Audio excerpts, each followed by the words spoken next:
me a sign when we go live.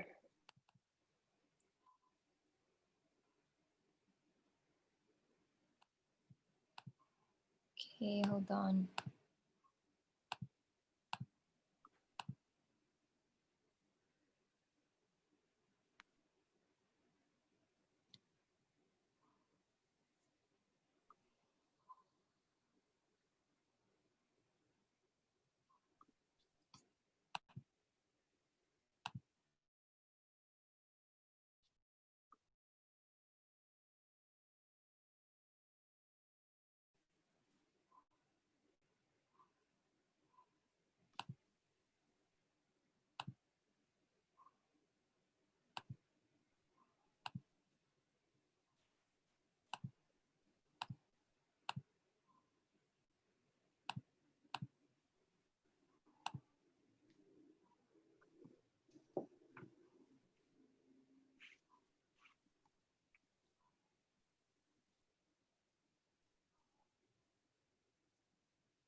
Okay, we're live now. Gate, the floor is yours. Thank you. Okay, thank you. Nice. So let's go. Let's get this party going. And this is the big day. This is the big day that we have been waiting for. So we are here because today we will find out which startup from Central Eastern Europe will qualify for the grand finals of She Loves Tech competition. This is an awesome event that empowers, inspires, and today I will be your moderator together with Kristian. Kristian, say hi if you if you like. And hello, yeah. hi everybody. Yep. So we'll be the two faces that guide you through this awesome event and keep the show going because, well, do we have a great lineup for you today? We have 10 startups who will be presenting their ideas.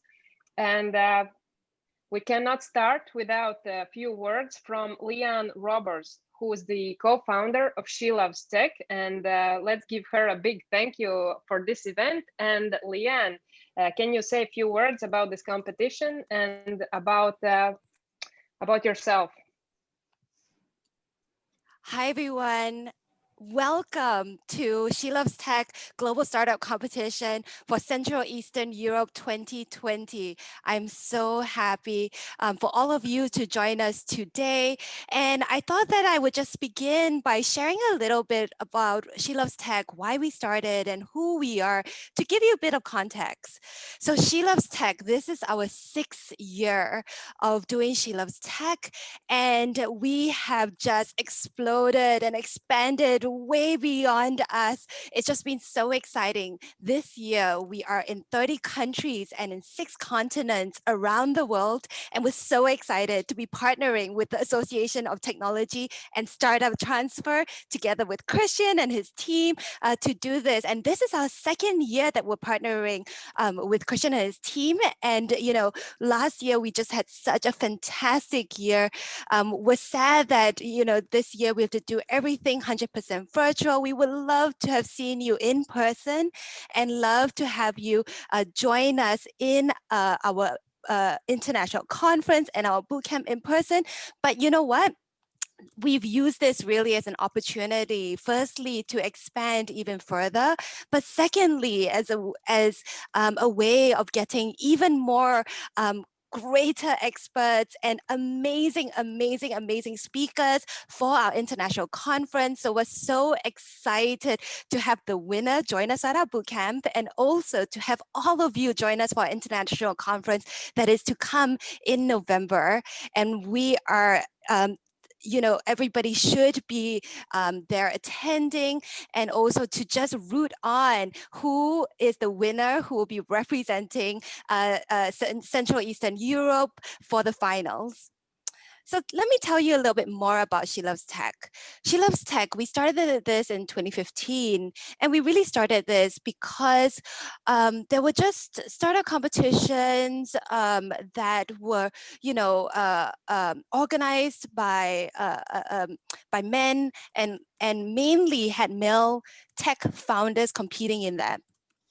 The thing is that we found so many amazing women building amazing technologies, and that they were just not getting the kind of spotlight and the kind of attention that they deserved.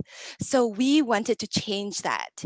And so we started She Loves Tech really to showcase the best entrepreneurs, creating just the best technologies. And, if you join us for our international conference, you would see the kind of quality of startups that we have coming through She Loves Tech, and they are groundbreaking. I'm always so excited to see the kind of new technologies that are coming up each year. And I know that some of these women are going to change the entire world with their businesses. So She Loves Tech, we help to accelerate these entrepreneurs and technology from transformative impact. And we strongly believe that without women, we are unable to solve some of the world's largest challenges. So She Loves Tech really acts as the bridge that connects women and technology. We also create a global ecosystem. Given that we are now in 30 over countries around the world and in 6 continents, you can imagine that our ecosystem is really vast. And our ecosystem includes investors, experts, corporates, and of course, startups and startup founders. We champion the best entrepreneurs through our education programs and through mentorship. And we scale transformative technology for global impact by unlocking strategic resources.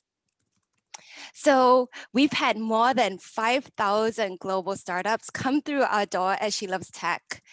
And it really takes a village to bring She Loves Tech to life. And we're so thankful again for Kristian and his team for being able to do this together with us.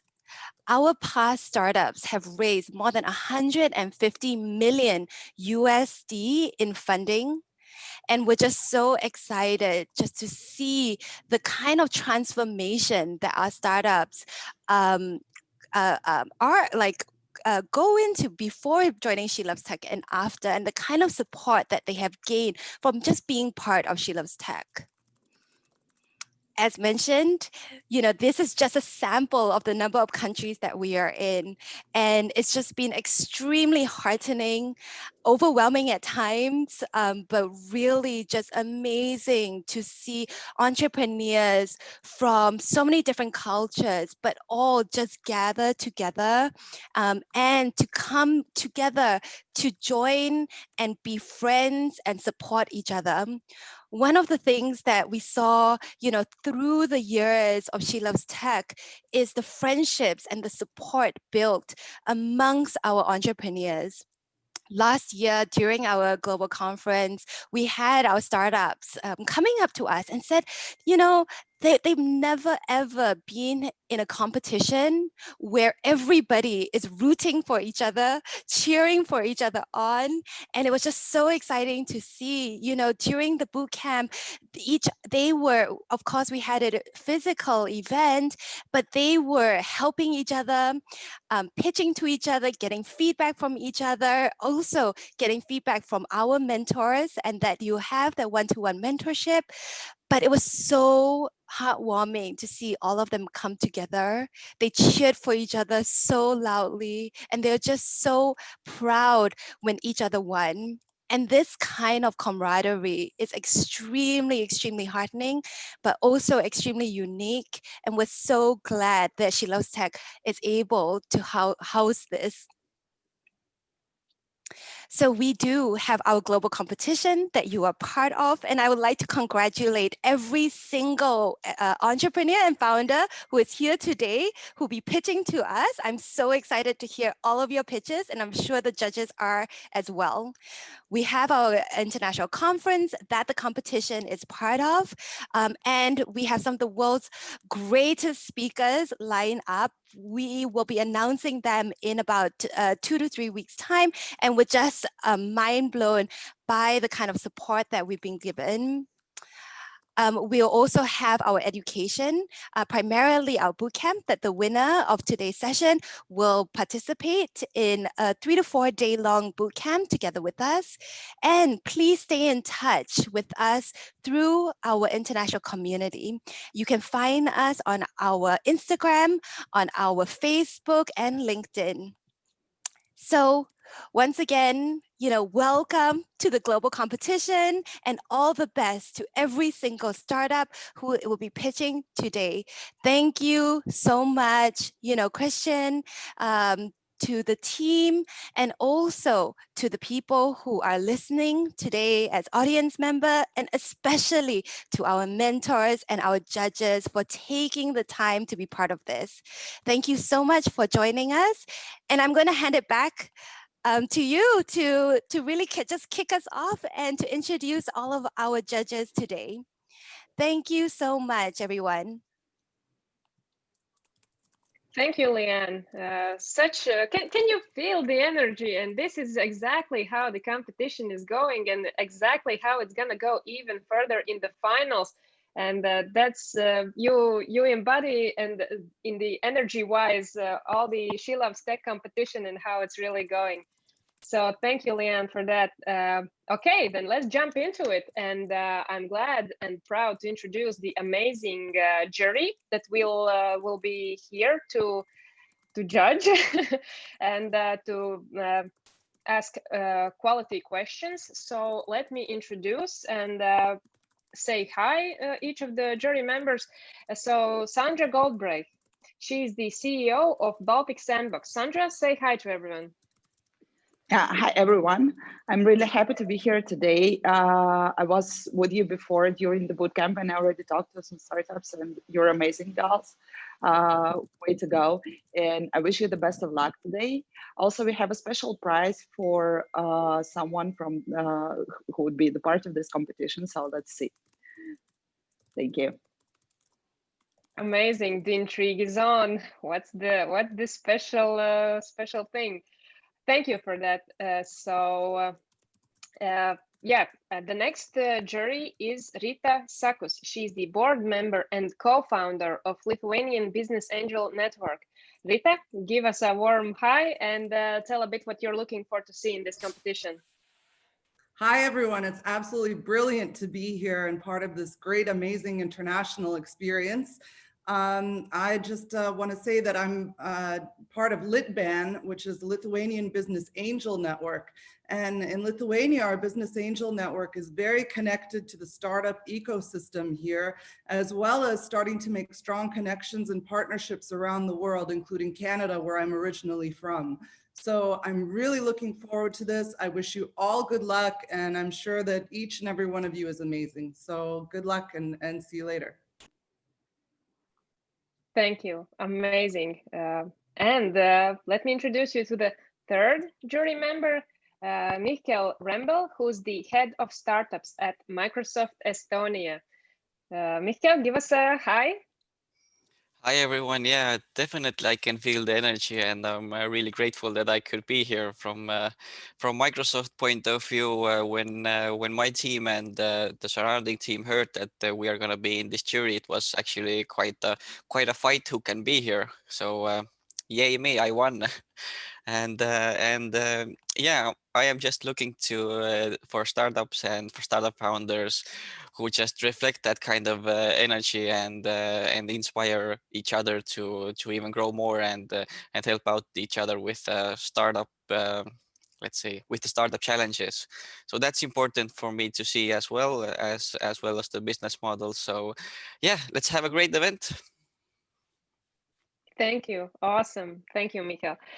Okay, let's just jump into it. Let's keep the energy going. And I know that we'll have a lot of fun and it will be exciting and maybe for someone a bit stressful. But the first one who will have this awesome experience of telling about their startups and pitching will be Laava Tech. But before that, let me give you the rules one more time. So the pitch is 4 minutes. The Q&A is 5 minutes. All the judges are watching and making their notes. So I think it will be awesome. I know that you have been preparing, you have been mentored. So I know that everything will be just fine for you. So it's going to be okay. And let's just jump into it. The first one is, so 4 minutes. Laava Tech with Tatiana Zaretskaya. Please, the stage is yours. Please, can you tell me if you can see my screen? Yes, we see your screen and you're ready to go. Wait, I can see that it's not allowing me to change slides. Just a second. I will do it a different way. Can you see my slides changing? Yep. Oh, so I can start the timer now, right? Yes. Okay, go. Hi, my name is Tatiana, and I'm the CEO and co-founder of Laava Tech. I've started it 2.5 years ago as a university project, and since then we've grown so much bigger. So the problem is that we will need way more food within the next couple of decades, and a lot of outdoor farming is moving indoors due to logistic problems, shortage of land, pollution of land and air. And the biggest cost for any indoor farm is due to artificial lighting and climate control, and we are here to solve that problem. We have developed a product which consists of software control unit and an LED light that helps to synchronize lighting with the photosynthetic process. We are the first startup in the world who hacked the light and dark phases of the photosynthesis, and each and every plant has a different pattern of those phases, and they also change throughout the vegetation process. We know how to find that pattern, and we know how to follow it.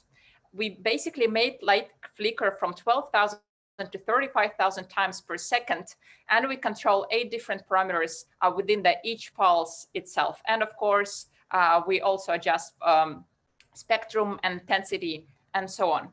What it allows us to decrease light energy consumption by up to 75% from LED light systems. It also allows us to increase yield and also play around with such parameters as taste and color. And what is the best part is that the grower doesn't need to have any background. Our machine learning will provide all the necessary information based on our pre-researched data on the plants and based on the data it collects from all the sensors and cameras. Our business model is very well fitted for this industry. We operate on light as a service. We provide access to the hardware and software and database based on a monthly fee and the size of the facility. We charge per square meter. The available market is really big. We're specifically targeting indoor farming tech market, which is gonna hit our 40 billion within the next couple of years. We are starting with specifically vertical farms and also seaweed production. In here, you can see that this is one of our clients, and compared to the other LED grow light systems, we were able to grow 1 kilo of kohlrabi 3 and 4 times cheaper, which are huge savings without any loss in yield. I have an amazing team. I have 3 more co-founders. I gathered them together. 2 of them have over 20 years of experience in electrical and chemical engineering, and the 4th is from the marketing side of things. Myself, I've been included into Forbes Under 30 for industry and manufacturing in Europe this year, and I'm also OECC and UN schooler. And I own still more than 50% of the company. And in general, we have a very clear cap table. The rest of my team is even more outstanding. We have 4 PhDs on board. We have knowledge bros from technical and business side of things. We have amazing advisors and angel investors, including co-founder and CTO of Tesla and senior director at Salesforce, and all these names, just not the names on the deck. We are actually having with them weekly or bi-weekly calls depending on our needs. we've been supported by various organizations. We've been recognized as the best AgTech startup in Israel previous year. And basically the pre-seed round I raised based on grants and competitions. We are working together with Israel Institute of Technology and Tallinn University of Technology, and we are also supported by several entities, for example, by Ministry of Environment of Estonia. Our pipeline is really great. This year, we will end up in over 100K ARR. We have over 25 LOIs signed, which would end up in almost 2 million ARR next year. And we are still working on creating a bigger pipeline. And currently, we are looking for investors to be able to fulfill the orders. Thank you so much. And I would be very happy to answer your questions. Thank you. This was Laava Tech. So the judges, any questions?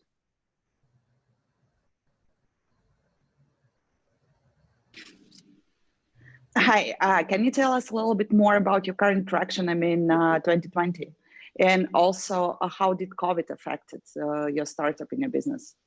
Okay, so in 2020, as I said, I think our MRR is around 15,000 per month at the moment, and we are keep growing.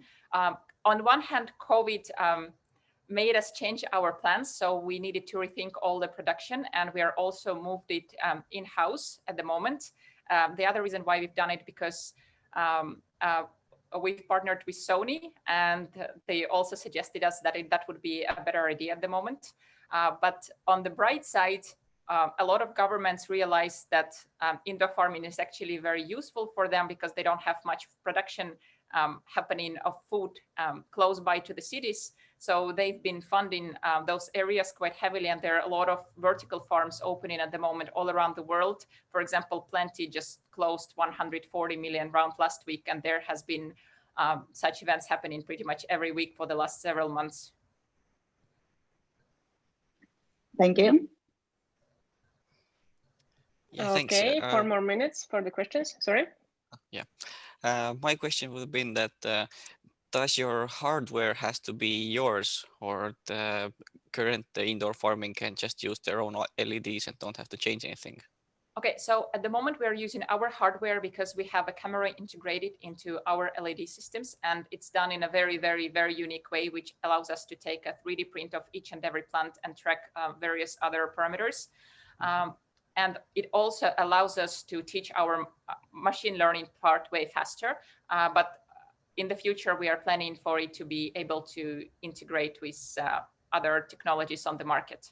We've been planning to do it earlier, but just for the purpose of developing our software faster, the machine learning part, we will keep it this way for, I think, another 8 to 12 months.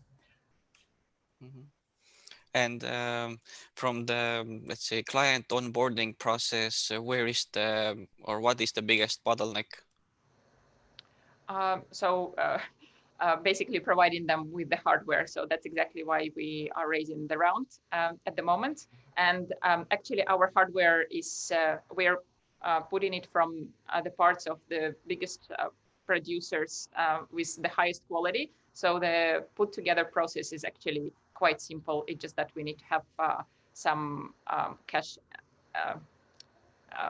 upfront at the moment. Yeah, but we have quite a good financial projections at the moment based on all the agreements we've signed. I'm very proud of it. I can share it later. That's great. That's great to hear. Okay. Excellent presentation, Tatiana. That's a lot of information in 4 minutes. I'm very impressed. You set the bar high. I'd like to hear a little bit more about your pricing strategy and a little bit more about competition, please. Okay, so on the pricing strategy, we have different pricing strategies. It can be or light as a service, as I mentioned, when we charge per square meter and we provide everything. Or we also, at the moment, sell some hardware upfront because it just allows us to grow faster. And then in the future, we are also planning just to sell the software without providing the hardware. Regarding the competition, we are competing with basically LED grow light producers. We don't want to compete with them in the long term because we don't want to focus specifically on hardware production. We want to be an add-on to what they're providing because we are basically saving the energy from LED lights. And yeah, in the future, we would want to be more like a data analytics company rather than the hardware producer. Okay, thank you. I think, do we have any other questions? We have one more minute for questions. Okay, maybe a quick one. How are you protecting your product or tech behind it, or if you are even protecting it? Yes, we do. So we are keeping some information confidential at the moment. We also have one patent pending. We are applying for 3 more patents, and then we also gonna apply for design protection for our latest device. And we have quite a clear IP strategy, so we are thinking about it, and obviously we want to protect ourselves in that regard. But the software part, the research part, we just want to keep in-house, and it's going to be incredibly hard to reverse engineer it, or if someone will want to do the same research, it will take them a very long time. Thanks. Thank you. Okay, I think we're ready for the next team. And let me introduce the next speaker and the next team from EquuSight. And the presenter will be Eimantas Macius. So the stage is yours. You have 4 minutes. Let me know when we can start. Can you hear me? Yes, very good. And can you see my slide? Yep. Okay, so 4 minutes. Go. Okay, I'm the co-founder from EquuSight.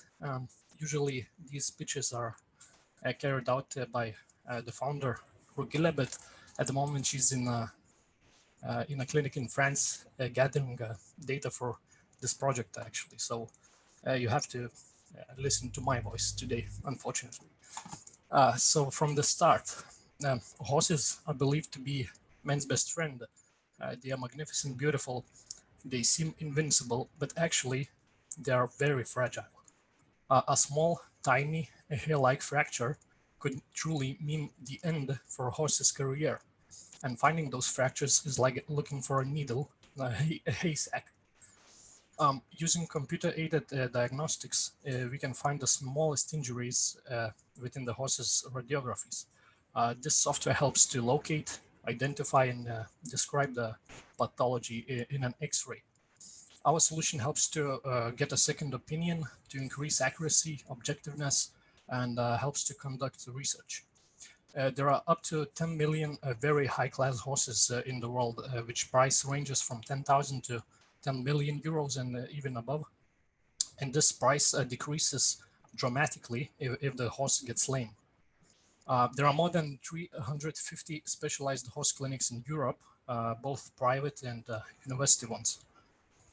We are entering the market while integrating into X-ray hardware and software programs. The pricing for veterinary clinics would be subscription-based, so and it would depend on the size of the clinic. These are our closest competitors, but I need to emphasize there is no product in the market as ours right now. Other AI-based solutions are developing for small animal or working with particular body parts. Our core team includes founder Rugile.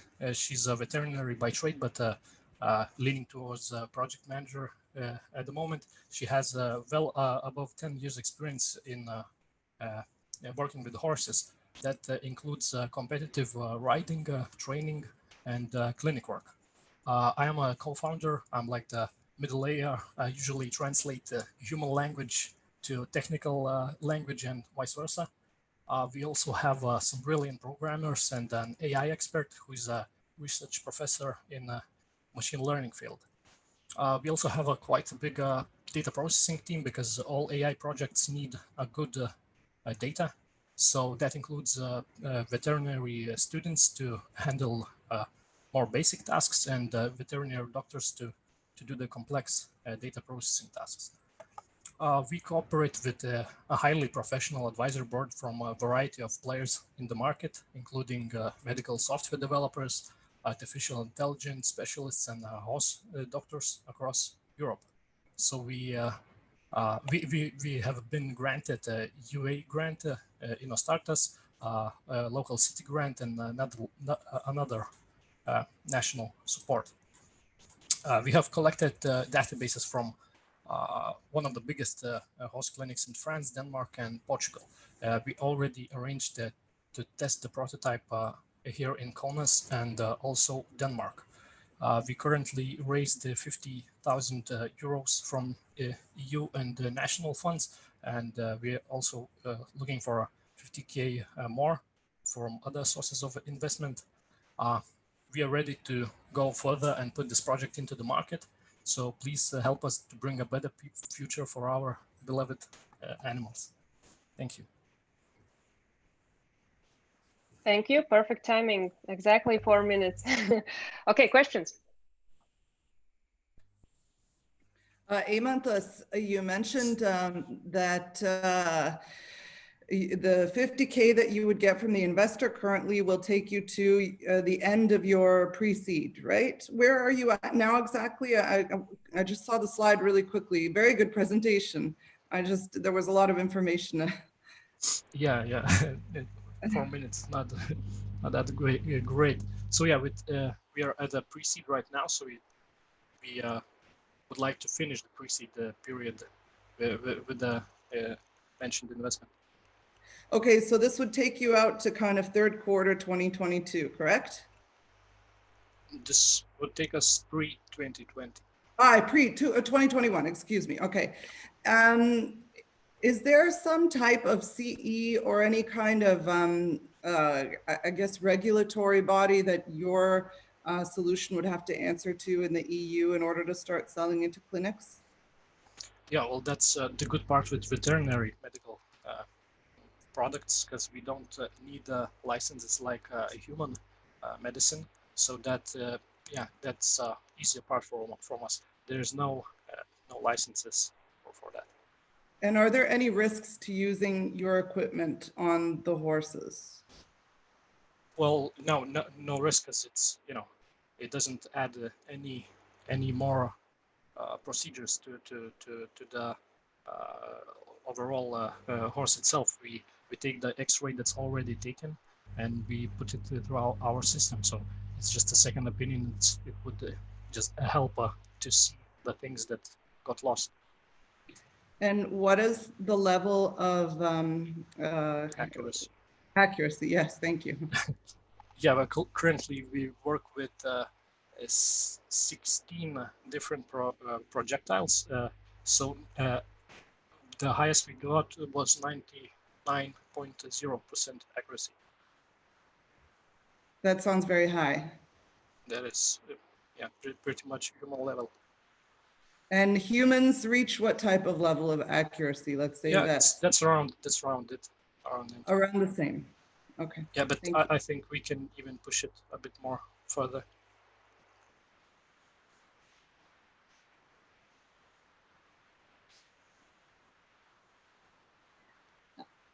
Okay, so talking about the clinics, what is the markets, like the total market? Because you named the number of clinics and you showed your pricing, and it seems to me that the market is not very big in general. Yeah, we for this period we are targeting Europe only, but it's actually, if you look worldwide, it's actually one of the smallest horse markets, because we don't took into account USA. And the East, so there are much bigger markets there. This is only like a, because it's closer to us, it's like a starting point, to Europe. Okay, and what's your big vision? I don't have the numbers for like this one. It's about 350 clinics in Europe. can't say the numbers worldwide, but of course our big vision is to cover, you know, the whole market. Okay, thanks a lot. Thank you. And going with from the last question, what's your like sales plan and how do you plan to reach them? Sorry, What's your sales plan? So how are you going to plan to reach all of those clinics? Or did I miss it? Yeah. Yeah, we have the pricing. It's you know, it's popular now to go with the subscription-based sales. So yeah, we're just gonna introduce ourselves and try to get the clients to be a permanent clients and charge them yearly, annually. So more marketing and not direct approach. Yeah, well, no, actually, it's probably only direct approach because, like your colleague mentioned, the market is not that big. We can, you know, count the clinics that exist, so it's probably easier to contact them directly. Okay, thanks. I just have another question. How long does it take a vet to look at and evaluate an X-ray? Because you said that accuracy is about the same. So I'm trying to figure out what is it that the vet would want? Yeah, we don't actually put the time as a advantage. It's usually doesn't take that long for a veterinary to check it.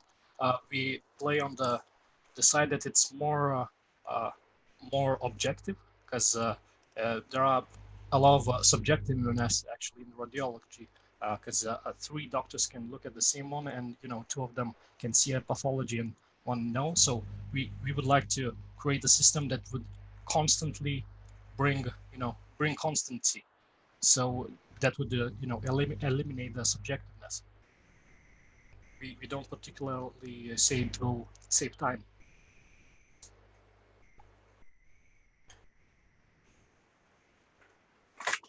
Okay, yeah, that's time for the questions.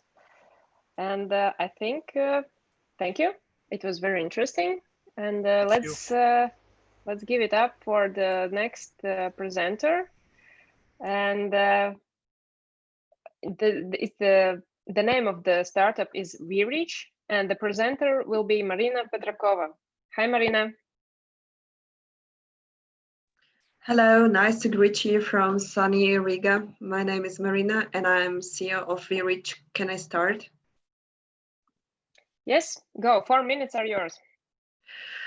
4 minutes is enough to tell you one more story about you all know this amazing lady who is in her younger years doing great deal about environment, about her own values.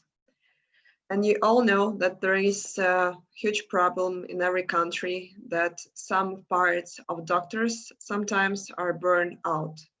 In Latvia, we have a lot of doctors who are burned out starting from their high school. But also we know that sometimes when medicine and rehabilitation is tackling lives of children, also are involved into this process, parents of children. And this all is about spectrum, about what I would like to tell you today. Did you know that every 160 child in Europe and like worldwide and 3,000 in Latvia do not communicate, speak and connect to society? It is connected to children who suffer from different conditions, which are mostly called as autism spectrum disorder.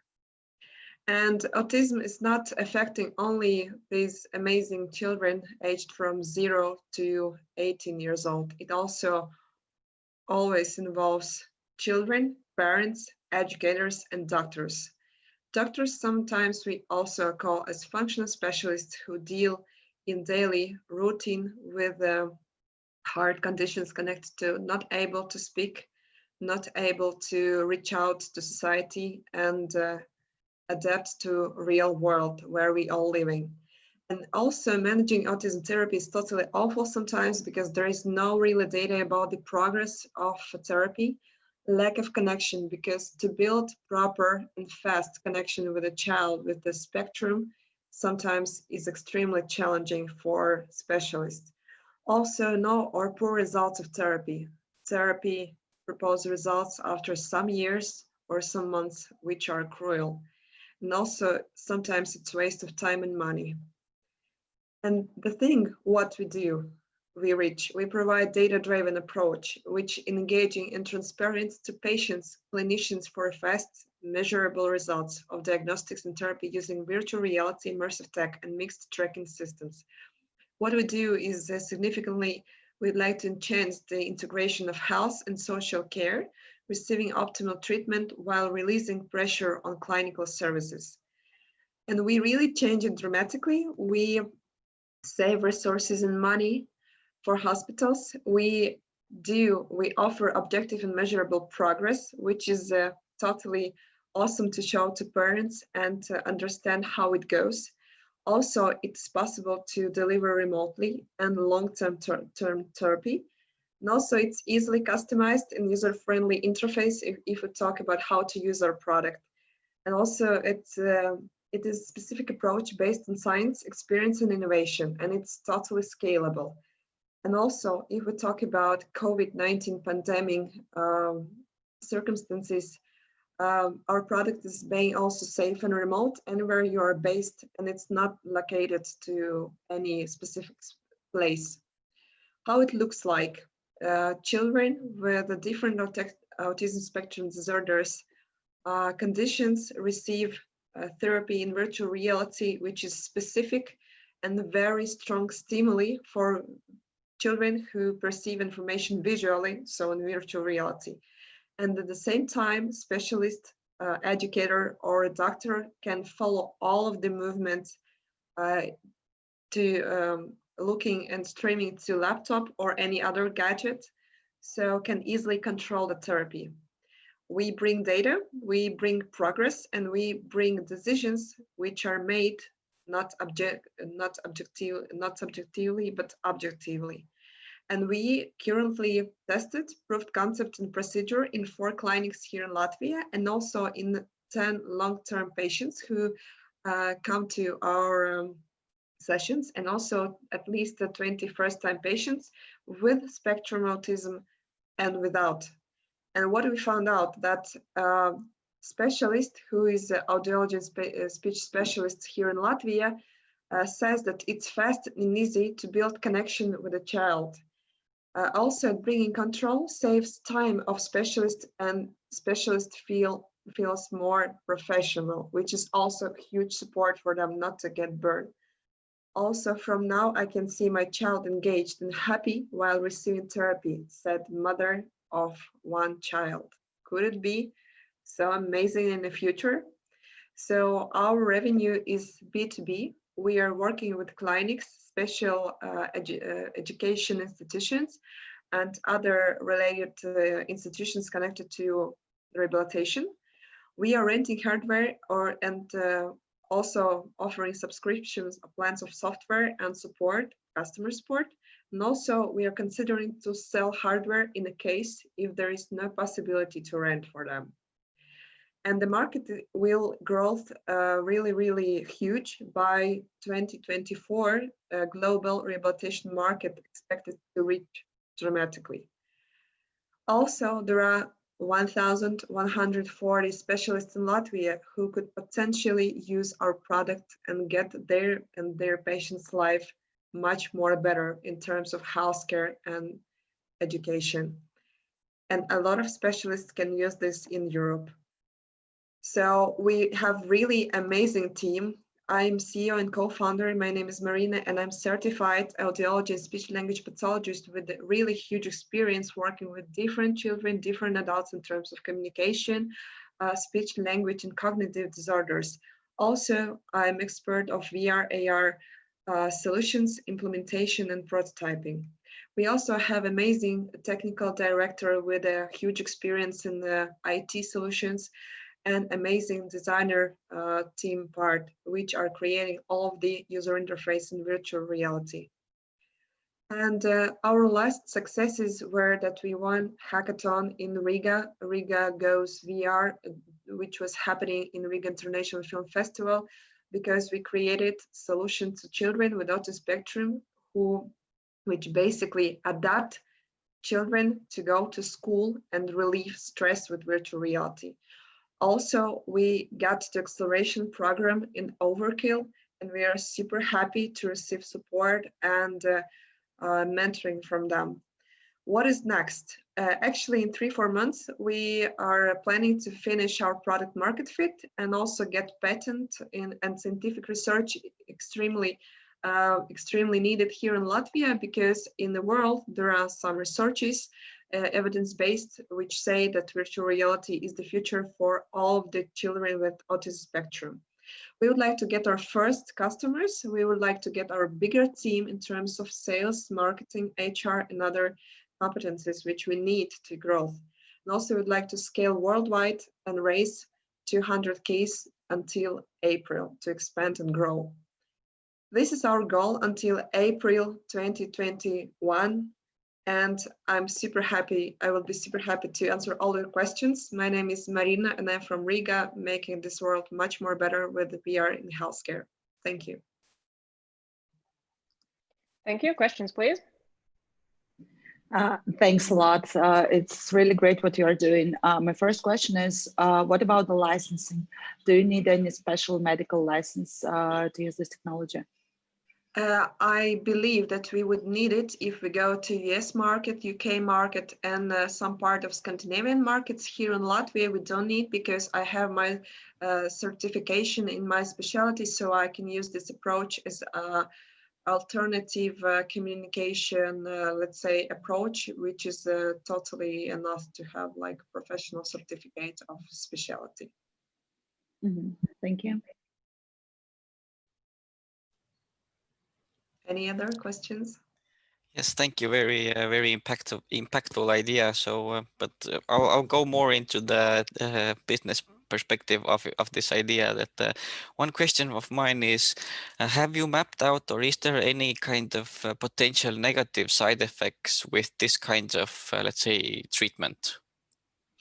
Do you mean talking about doctors or children? Because if we talk about children, there are a lot of evidence-based scientific approaches which exclude all of the negative approaches in theory, but in practice I developed my own methodology, which is gonna have a patent, how to use this methodology in what kind of cases, and the structure how to use to not to bring some bad impact on children. So it's a methodology of diagnostics and therapy made by me as specialist with other doctors and experts in this field. So this brings me to a question. Is your product the VR or the methodology?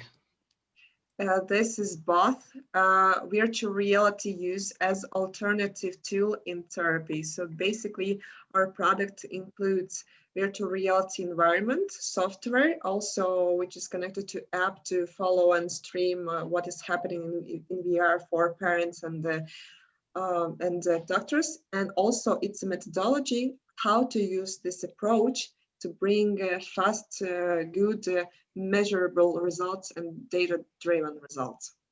Mm-hmm. And one last thing, if Rita will allow me. How expensive is the customer acquisition in this case when the methodology and the tool is your product? I would say the next thing, since for now we don't have first customers, for now we are making validation of business processes. So on this question, unfortunately for now, I can't answer because we have to, let's say, raise some resources to get sales and marketing strategy, and then we can think about how to make it cost properly. Okay, thank you. Good luck. Thank you. Wow, Marina, what a fantastic solution you're onto here, and for obviously something that's much needed. I didn't know that the numbers were so high. I learned a lot from your presentation. So my question is, you're kind of B2B to C is really what it is. You're going to be selling through clinics, right? Have you done any type of research for maybe partnering with health insurance companies or something like that to offset the cost to the parents that are already probably very financially stressed because of their situation? Yeah, this is huge problem, and also it touches doctors just because they are interested in to have much more children and give their therapy, but they are not able just because parents, as you said, sometimes can't afford this kind of therapy. So we are talking with different foundations here in Latvia to support financially the therapy for support hardware renting, and also support buying in case if they need the hardware at home. But yeah, we are in a dialogue with different foundations who are about to protect and support children with autism.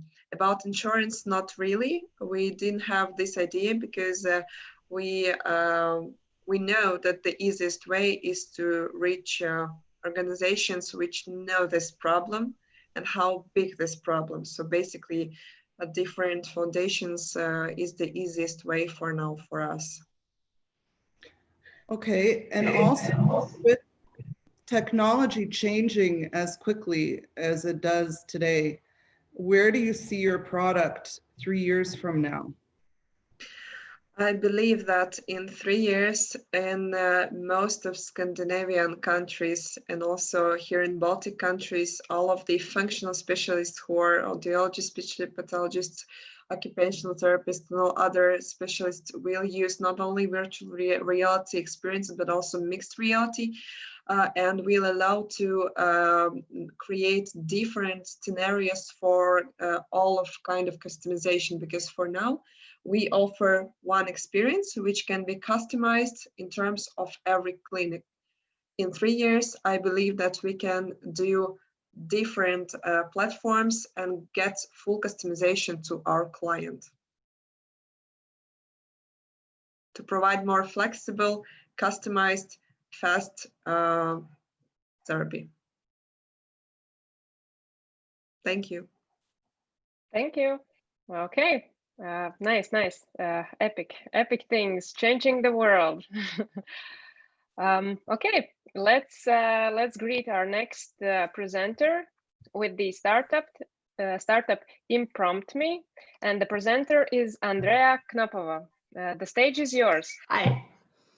Hi, thank you so much for this. And let's see, hopefully you should be able to see my screen at this point. Yep, we see it. All right, so here we go. We can start the 4 minutes. Sorry, right. Start. Thank you. So once again, hi, I'm Andrea, and I'm from ImpromptMe, and I'm here to tell you a little bit about the future of the conference industry. The industry which has been hit almost as hard as the travel business. So it's really no wonder that event organizers are scared, and that event agencies especially are fighting for survival. And that's really exactly where ImpromptMe comes in, because we turn the uncertainty into certainty and the ambiguity into clear structure. We are solving the issue of how to run successful virtual and hybrid conference. We truly deliver an engaging experience to both attendees and exhibitors. And what's more, we connect the two seemingly disconnected groups, the virtual and physical participants, together just as if they were in the same location. And the reason why we are able to do that is because we've been always heavily networking oriented, even before COVID-19 came to slap us all right in our faces. And we understand very well what international B2B type of conferences are all about. And we now help the international B2B type of events to solve the issue of how to run a successful virtual or hybrid conference. And basically delivering the same value to their key stakeholders as they used to in the past, or even higher. And well, that's the thing, like there are three main challenges faced by conference planners these days. One is capturing and maintaining very, very fragile attention of virtual attendees. Two is gaining sponsors to invest into virtual events. And three, of course, is delivering the networking opportunities in the virtual world. The way how we solve this is by mirroring the experience that participants would typically gain within the conference venue in the virtual world. We truly, or our platform acts as the conference venue. We deliver all aspects of the event from one single place, eliminating the attention drop to the bare minimum. Second, we enable sponsors to truly connect with the attendees and to fulfill their exhibition goals. And three, we provide, as mentioned before, strong one-on-one networking opportunities in both virtual and physical place. And we've already proven that. During the pandemic, we've quickly pivoted and turned our platform for physical conferences into the networking platform for virtual and hybrid events. And we've run several successful pilots, all of them paid, by the way. And today we are in a position where event agencies from all over Europe are reaching out to us, asking to work with us. We are now testing some LinkedIn campaigns, and we are currently generating 35 qualified leads per week on LinkedIn ads. 10% of these are ready to go, 40% go to marketing. And that's the real reason why we are asking for the investment at this point, because we've proven the demand and we've proven that that the market exists and that we can deliver. What we now need to do is to further develop our product and to take the full advantage of the leads that are coming in. That's why we are asking to raise at this point 250,000 euros in exchange for 15% equity. And our full financials are available upon simple request. And I'm more than looking forward to answering all of your questions, either now or later. Thank you. Perfect timing, 4 minutes exactly. Thank you for that. Questions? Yeah, I have a first question. Hi, looks really interesting to me, but the competition at this market is just crazy now. So how are you different from your competitors, and what's your go-to-market strategy? Because there are a lot of tools like this, and a lot of those tools, for example, from United States, they're fundraising a lot now, and they're probably going to be much bigger than you are. Oh yeah, of course, the competition is there, and I'm actually really glad that it is. And it's needless to say that we've actually moved away from working directly with conference planners, and we are working with event agencies because our product is far more suitable for them in the way to what extent it's customizable. That's the one main advantage that we have for event agencies, who can then use it for multiple completely different types of clients that they serve. And secondly, we are heavily focused on the networking element. And that's one of our main advantages, even compared to the global competition. And I'll be more than happy to show you, but I think that if I show you some data from the past conferences, they speak for themselves in terms of number of the one-on-one meetings that we can anticipate or that we can support in the virtual world. Not sure Thank you. That answered your question. Yeah, So more or less. they end up being kind of like virtual breakout rooms. Is that correct? It's just one of the combinations, because as I mentioned, the platform itself acts as the virtual venue. So there can be just as well breakout rooms as well as the one-on-one meetings. And it really is up to the event agency to decide how they will adjust this venue, technically the platform, according to the needs of the conference. So yes, the breakout rooms, the virtual roundtables, the virtual exhibition booths, and especially the scheduled or pre-scheduled one-on-one meetings. And what about your pricing strategy related to all the competitors out there? If you're aware of them now, where are you priced? Why would an event agency pick you over another one? Pricing actually is one of our advantages as well. We are now changing our pricing to accommodate the needs of the event agencies that we work with, because they actually push us to increase our pricing or to hide the pricing from our website so they can sell it for much more, because they see that their clients are willing to pay for this. And of course, the event agencies are becoming our resellers, so we need to create a larger space for their share. What are the risks associated to this business? I'm sorry? What are the risks associated with this business? Of course, some new, completely anticipated change in the market that may happen. For example, COVID may disappear tomorrow, and before the event agencies and before the industry would get properly used to the idea of virtual events. This is very important to say, by the way, that we are not riding just the wave of virtual events. We are far more interested in the events becoming back to the new normal, which will be, in the case of international larger conferences, the hybrid type of events. And that's what we are preparing for. But if it were to happen too early, market would not be ready for this, meaning in less than 3 months from now. Okay, what about thinking about connections and things that go wrong with technology and losing connections, getting disconnected? How are you preventing, I don't know, certain things or risks from that perspective from happening on the technology side?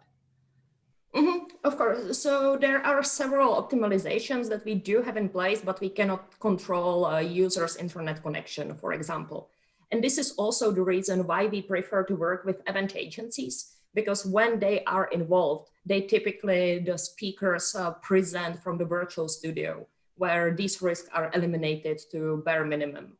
Having conferences where everyone, for example, here is connected on Zoom, it can be very tricky, because there is just simply no way how to make sure that the internet connection of the given speaker does not drop down.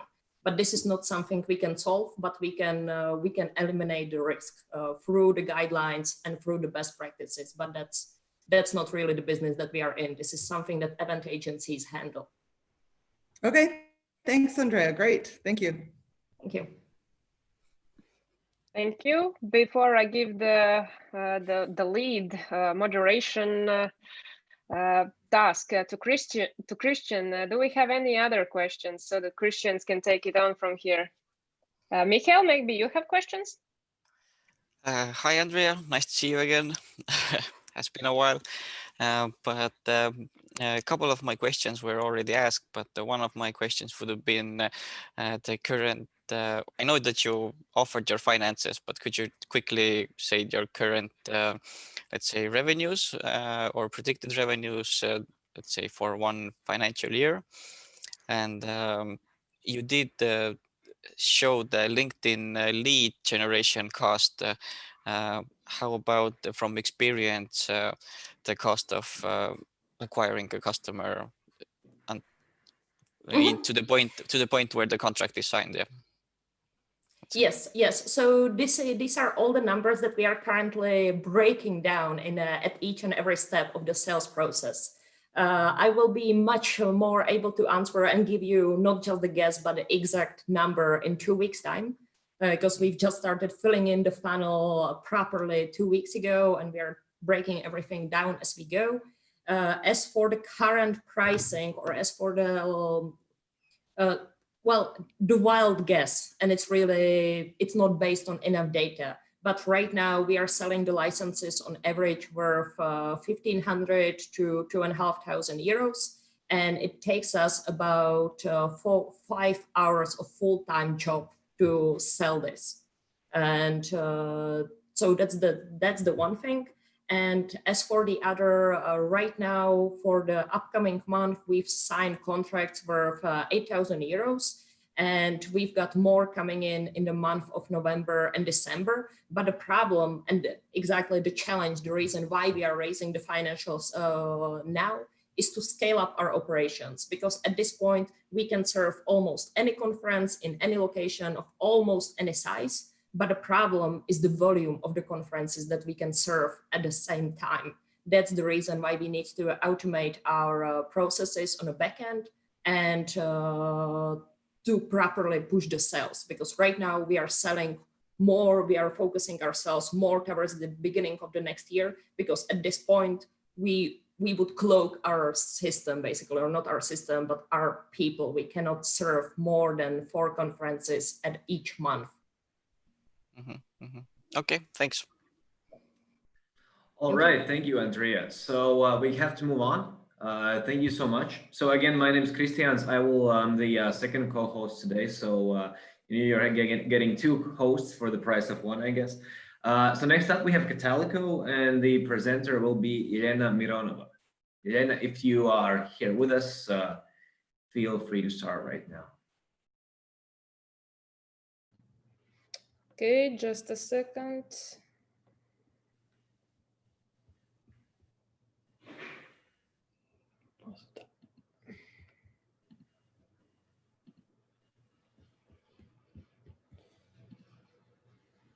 So, do you see my screen?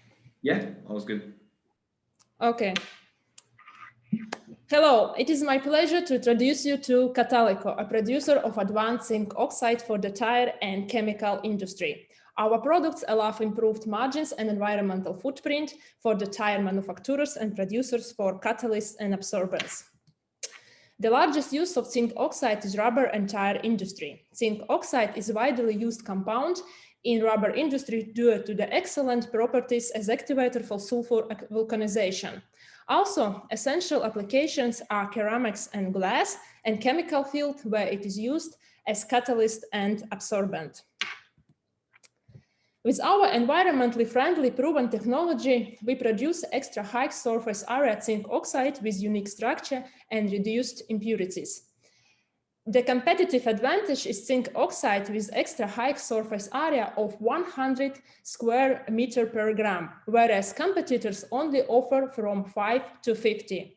The higher surface area allows to reduce zinc oxide consumption and costs and improve environmental impact. Our value proposition to the tire and rubber industry is reduced zinc oxide consumption and manufacturing costs, reduced weight of the tire, and improved fuel economy, at the same time improving environmental footprint. For the tire industry, it is very important, as new legislation is expected reduce zinc oxide concentration in tires for environmental reasons. Our current market focus is Europe. We already started cooperations with several industry partners and received positive results from the first tests. Now preparing for the next round of tests and generating new leads to the tire and chemical industry. We are ready to provide test samples and develop tailor-made products for our customers to solve their specific needs. The annual worldwide zinc oxide market will be worth 4 billion euros in 2023. The tire and rubber industry is the largest share, consuming half of the zinc oxide production. Europe is our target market with 17% share in tire and rubber product applications. The commercialization aim is to replace 1% of regular zinc oxide market with high surface area zinc oxide. Our business model is the direct supply of zinc oxide rough material and licensing in designated territories. We have an excellent core team to make it. Vera is our lead scientist and author of our technology. I am COO with the background in material science engineering. Alexei and Reinis are our entrepreneurs with 25 years of experience. And we have very good and highly experienced advisors from chemical industry. Now we are looking for an expert from tire and rubber industry to complete our team and speed up our development.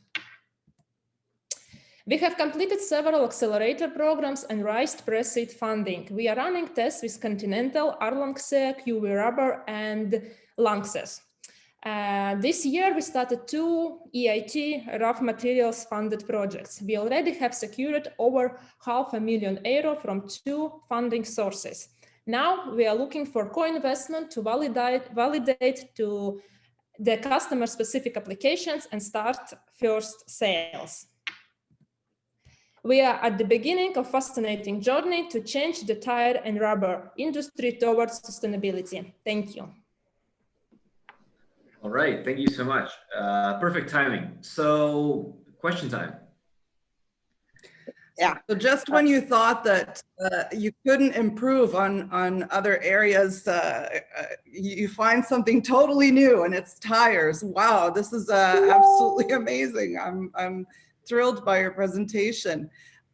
Can you tell me how easily is your technology copied, and what are you doing in terms of patents or securing safety around those?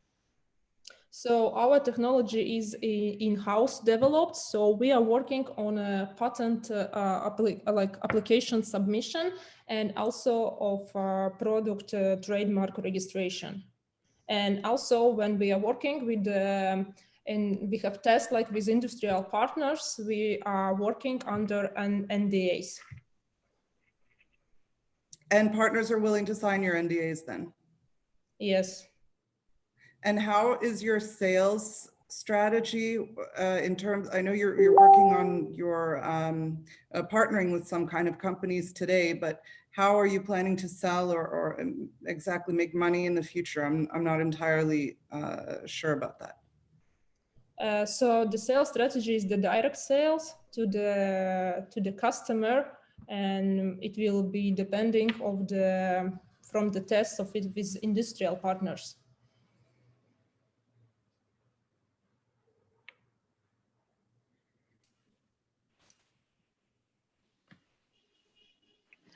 Can you tell us a little bit more about your business model? So you sell directly. What is this exactly that you sell? Is it some sort of the subscription? Is it some sort of, is it licensing? How does this licensing work? Okay. Maybe I can help. Basically we are producers, and we directly supply to our customers, which would be tire and rubber product manufacturers. And in let's say remote markets, we will license our technology to our partners, other producers of zinc oxide, so they can produce according to our technology and sell in their local markets. Okay, so you're basically selling the product, not the technology, not the methodology, but the product itself. Yes, yes. Thank you.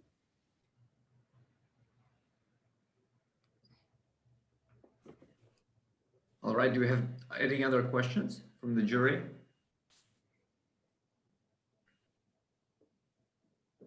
Okay, thank you guys so much. And thank you for jumping in. So it's like suddenly a co-founder appears. So thank you. Let's move on to the next startup. And the next one is Openface, and it will be presented by Natasha.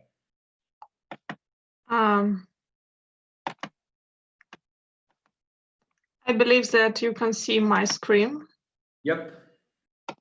And now this is a presentation mode. And I can start here. Yeah, go ahead. Hi, my name is Natalia, and I'm from Openface. We know that more than 100 million people in Europe and US don't know how to pick right skincare product for their unique skin, because in the shops, on the shelf, they see general product which create for general skin. And this is problem that classic skincare brands can solve, but tech company can. Let me introduce you the solution. Data-driven diagnostic service and home-delivered personalized skincare kit. When a year ago, home-delivered was a nice bonus, but now you understand that it's essential in our new reality. How it works? User completes the test on our site and uploads the photo. Then algorithm proceeds the data. All ingredients are selected automatically. and the user received free extended skincare report with recommendation and personalized product. With almost zero investment from the beginning, what we achieved so far, our average customer acquisition cost is €8, and our LTV is already more than €48. And this is bring us to the revenue growth. And we are able to grow month by month, despite the economic crisis, despite the COVID. And I'm very proud to show you our traction. But we repeat again that Openface is not only skincare, it's data-driven tech company. We collect data from our customer. Based on this data, we train our model and we create our algorithm. Then it's allow us to provide personalized recommendation and provide a personalized product. But then we continue to collect feedback from our customer and create the feedback loop. And this make our algorithm and our model more accurate. We are a project which founded by 3 female founders. And in our team, we have PhD in bioinformatics from Michigan University, PhD in dermatology, in chemistry, more than 10 years experience. We already had, now we are finishing localization on English language and certification process. And by September 2021, we are going to have 75K MRR. To achieve that, we need 250K, mostly for IT development, improvement our artificial intelligence solution, and to the growth of the client base. And we're going to raise a round at the end of the 2021. We see the multiple exit opportunities for our company. We understand that it could be margin on acquisition from retail, from e-commerce, from cosmetic producers, but now we are strongly focused on the creating best skincare tech company on the planet. Thank you for your attention. All right, thank you so much. Everybody is very quick with their time today. You know, you have the last 3 startups had 1 minute remaining each for the pitches. Anyway, question time from the jury. Yeah, and also I would like to add that I'm really impressed with the quality of pitches. I mean, almost all the pitches cover some new technologies, some new approaches. It's like really cool. So my question would be, what's your go-to-market strategy for the European markets? Wow.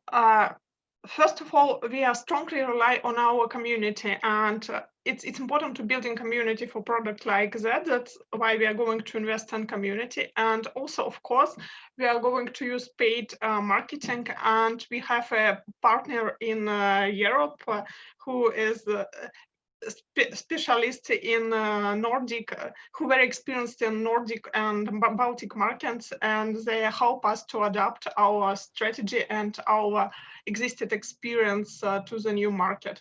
And they are ready to use revenue share model. And also we have a quite good media coverage and strong story behind us, because, you know, women in tech, they create something new for customer product, and it's important.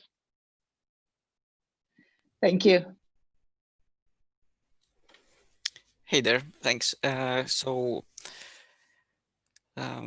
Where does your product, or where does the product come from the skincare perspective?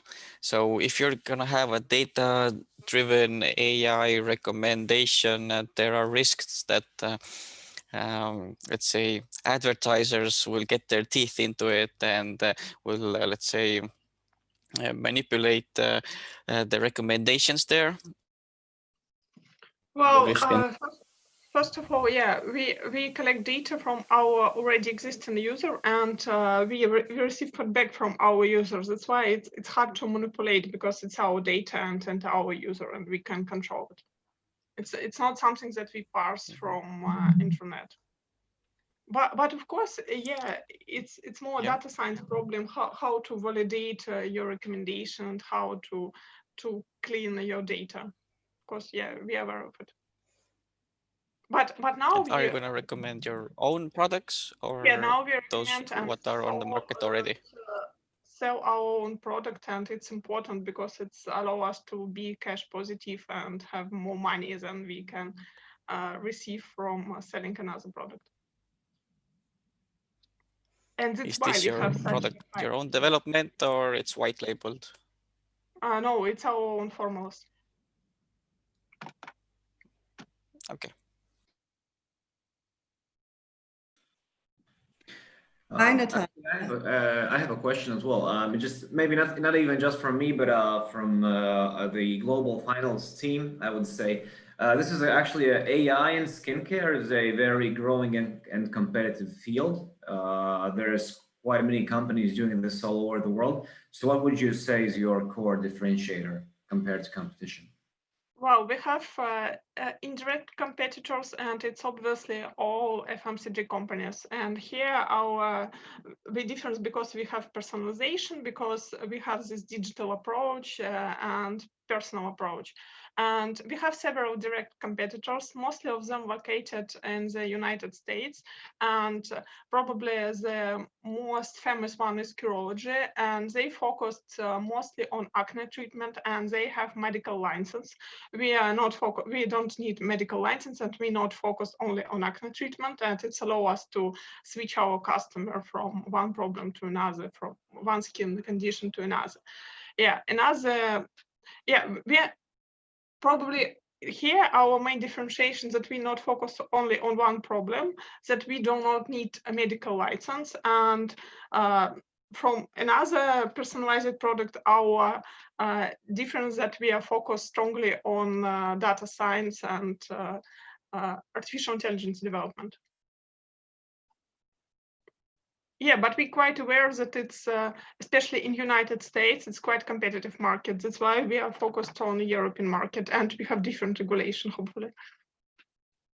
Great, thank you.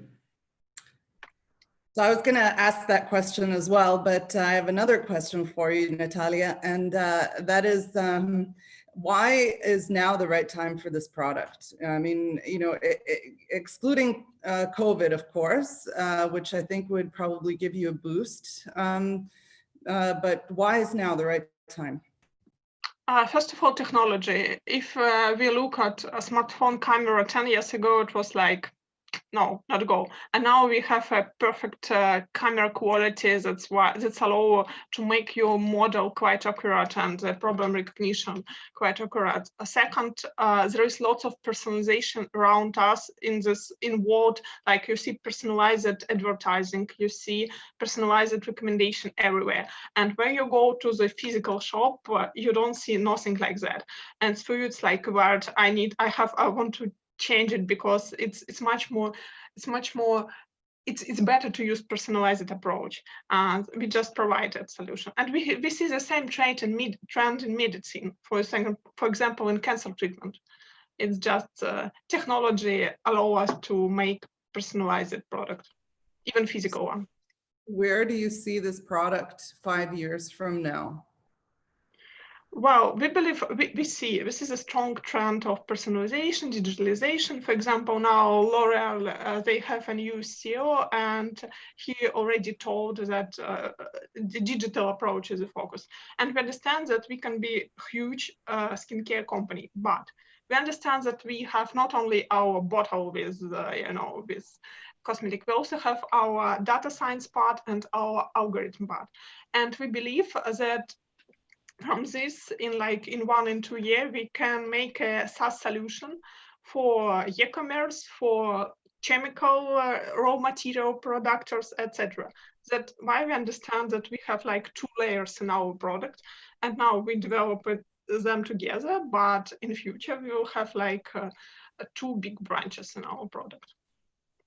So one other thing, in terms of skincare, I think the environment plays a really big part in terms of skincare. Of course, so do medications that we're taking internally, food that we eat, whether we live by the sea or in a polluted city.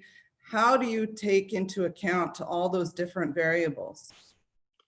Because we not rely only on the photo, and this is another this is another point when we different from some of our competitors, because we ask questions like when you go to the doctor, they ask you questions, and we and our algorithm analyze photo, and we compare all this data from these two sources, and that's how we see the whole picture. Because we asked about meditation, because we asked where do you live, how much time do you spend on the street, on fresh air, etc. We ask and compare the result. All right, thank you so much. We are running out of time here, so thank you for the presentation again, and we have to move on. So next up we have Edumus, and the presenter will be Maria Rahamagi. I hope I pronounced it correctly. Thank you. So I'll put this here. Let's see. Is it working correctly? I assume this quietness is yes. So at least I don't see your screen. Oh, okay. Share is the button. I also push. Can you now see the slides? Yep. Perfect. So hi, my name is Maria and I'm the founder of Edumus. For the past 5 years, I've been helping students to start their student companies. All of that based on my own experience and as volunteer work. Estonia is lacking 3,000 teachers, and globally countries need to recruit 68 million teachers to provide every child with primary and secondary education. In addition to that, regular schools are unable to find teachers which could keep up with 21st century skills, and thus the skills gap in between what is taught at school and what is needed at work is widening. Edumus enables bringing working professionals to schools to teach one grade in one subject over one school year. We supplement this offering with a self-development program for the specialists to practice training and leadership skills. In addition to that, we aim to add curricula to the mix to accelerate development of 21st century skills even more. To do that, we have created a software platform and a training program to facilitate Edumus processes. From sign up to the closed deal, Edumus platform can manage it all. Our training program is designed specifically for specialists without pedagogical background. We will give them just enough knowledge and methods so they would have the best teaching experience they possibly could in Edumus program. We have specialists who are willing to teach and in return gaining the leadership and the training program. Edumus invests all the money we receive from the schools into the program, which is what the schools and the professionals value the most. We have launched our second year with 30 Edumus teachers in schools, and we see that due to the coronavirus, actually our numbers were a bit lower than we expected. But I'm really glad that we were able to attract 270 specialists interested and talk to now even more than 80 schools. So we aim to grow to 100 Edumus teachers in Estonia next year, definitely. If 5% of 7th to 12th graders teachers in Estonia would be Edumus teachers, we would have 3,000 Edumus teachers in Estonia. And if that would be the case in EU, we would have 1.4 million of them. However, we see that in future, all students will be designing their learning journeys themselves and will be able to choose between a wide variety of really specific subjects. Thus, there's even more opportunity for Edumus teachers in future. Programs such as Teach for All and Back to School bring people to schools to teach 2 years full-time and 1 class respectively. Thus, we see that Edumus can be a really catalyst for a positive change in education system. We're a team of 12 experienced professionals from education, IT, and marketing. And we hope that we will start our internationalization already by next year, starting from Latvia and Lithuania, where we already have connections and where we can create a strong foothold in this local market to begin expanding even more internationally in the next coming years. Thus, we are looking for investment of 150,000 to start our world expansion. Thank you. I'm Maria, and this is Edumus. All right, thank you so much. Again, we have the time for questions. Okay, so can you tell us a little bit more about the business model? Who do you sell to? Are there schools or teachers? So how do you get to sell to schools? What does the sales process look like? Yes, well, in comparison to the regular edtech startup, what we are really lucky with is that we are actually tapping into the budget that the school already has, which is the teacher's salary budget. So they are choosing between either they will hire someone like regular teacher, which they are really lacking in right now, or they will hire an Edumus teacher and thus pay Edumus the teacher's minimum wage that they would regularly pay for the teachers. And because we are tapping into this already existing budget, it has been quite easy to sell to schools because they are lacking those teachers, and we have some really high-level specialists who are really happy to go to schools and teach. Is it allowed for the teachers to teach if they don't have a pedagogical background and pedagogical education?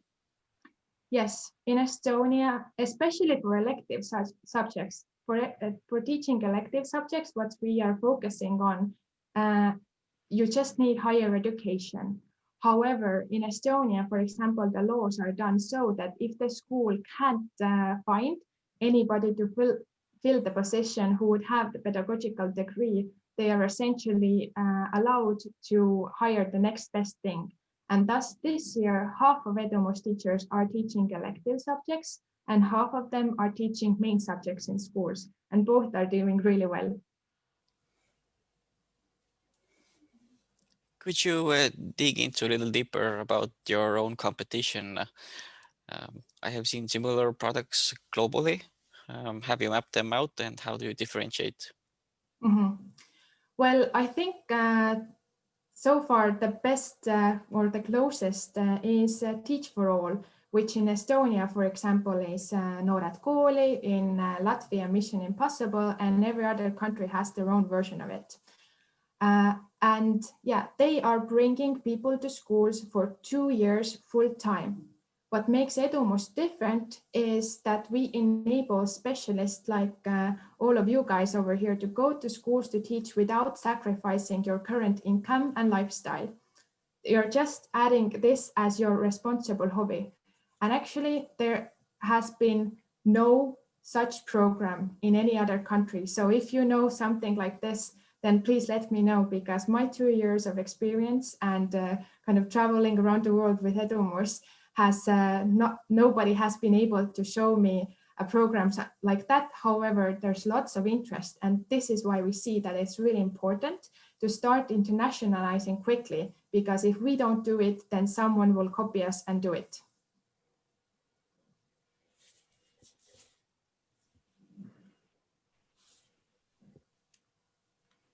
All right, maybe there are any other questions. Okay, thank you, Maria. So we will move on now to Zelos and the presenter, Johanna Mia Risma. Hello. So, do we see slides? Confirm? Yeah, we can see them. Perfect. Let's start. Hi, I'm Johanna. It's an honor to be here in this lineup. My fellow founders have really set the bar high, and I appreciate this company a lot. I'm introducing Zelos, a private task manager for setting up gig economy in your organization. So what is so exciting about a task management app that it gains thousands of users in 67 different countries during a year of a global pandemic. Well, the future of work has arrived. Already 32% of businesses are replacing full-time employees with hourly contractors. I'd like you to meet Tina. She works for a staffing and recruitment agency, and she works in temp staffing, which means whenever a client has some extra work to do, she goes to find a suitable worker and onboards them to work with the client for a few months. And it used to get pretty busy for her around Christmas, but the rest of the year she was proud to do about 20 placements per month. However, now it's a new world, and her clients have furloughed and laid off a large number of their full-time staff. So it's Christmas time all year round for Tina. Temp work is largely used by service industries like catering, cleaning, front office, and all of them are now betting on gig work and contractors to get things done when it's busy and hold off all expenses when it's not. So now Tina has a lot of small gigs to dispatch, 20 placements per day, not per month. And Zelos is here to help and make sure that Tina's own billable hours remain reasonable for her clients.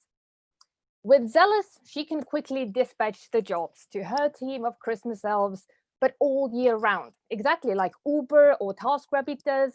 But Zelos lets Tina create her private workspace without publishing the gigs and rates on a public platform. And she can personally verify the skills and credentials for the team members that get access and target them based on her own tags and categories. And this way she can really guarantee the quality of service that her clients are paying her for. With consumer level usability, non-existent learning curve, Zelos is a perfect app for engaging hundreds or even thousands of workers.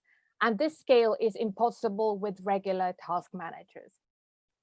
The market for collaboration tools is obviously growing, and the way we work together is quickly changing day by day. And even in the old world, the market for team collaboration software was over $11 billion with a growth rate over 10%. And now that remote collaboration and gig work are disrupting things for everyone, we can only expect this to grow even faster. I started Zelos based on 15 years of experience and pain coordinating huge temporary teams at events and festivals. And it was a regular day for me to reach out to 500 people working on different tasks, but towards the same goal. My co-founder is a full stack magician in tech and development. And with our sales, marketing, and customer success, the whole team is currently 6 people. And our headquarters are based in Estonia, land of digital society and innovation. Now, originally, Zelos was meant for people management at large events and festivals. But as 2020 turned out to be a slightly worse festival summer than average, we quickly adjusted our product and business model to provide what the world was asking for. At first, to support the mutual aid groups and communities that drew crowds to remotely fight the COVID crisis around the world, and now the growing demands of gig economy. So we're looking for mentorship and introductions to help us conquer the world with our software as a service for the future of work. My name is Johanna. Here's my email. Just let me know when you'd like to learn more about Zelos, task management for the gig economy. Thank you. All right, thank you so much. Now we have 5 minutes for questions. Shoot. Hi, Johanna. Thanks, Johanna. Yeah, Rita, go first. Okay, thanks. Great example of pivoting. I'd like to understand kind of when you pivoted, how quickly were you able to change your customer base? Customer base. Well, we haven't switched them out. All of our customers are still there because the product is pretty much the same. It's still people management. We're just finding new and more relevant ways how to implement our system of people management in different contexts. And can you talk about some acquisitions that you've had? The most recent and most proud market of of this future of work. Right now, we've started a pilot with Manpower Estonia, which is, I think, a big win for us because it is one of the largest temp recruiting agencies worldwide. So we're doing a 3-month pilot with them this year, and then seeing what the further opportunities will be next year.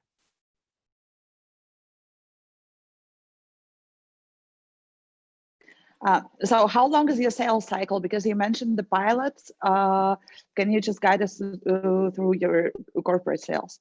Yeah, we've seen, because we've gone through quite a few different audiences, the sales cycles are very, very different. So my learning, now comparing to all this community engagement and festivals, this corporate world is a faster sale, longer implementation.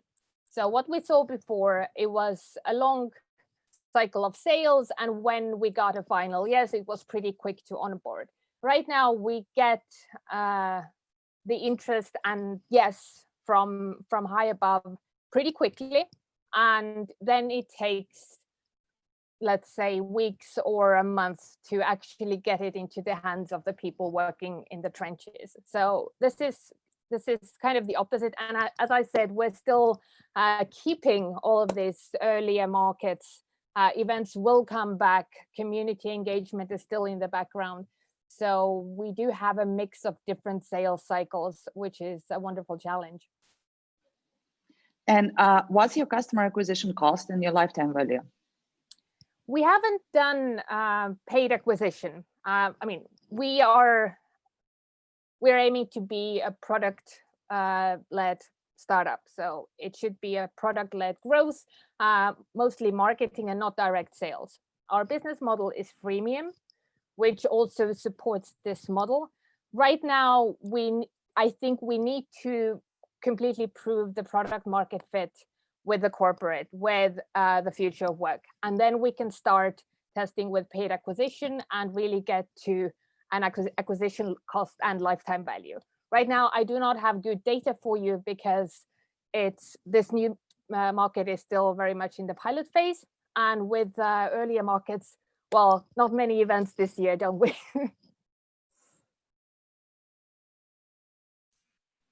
Thank you. Mihkel, maybe you have any questions? Hey, thanks. I'm really trying to get my head around to completely understand the product from that perspective. Is this a tool only for the corporates to people management, or if we're talking about gig economy, where does the, let's say, gig network come to the corporate to choose from?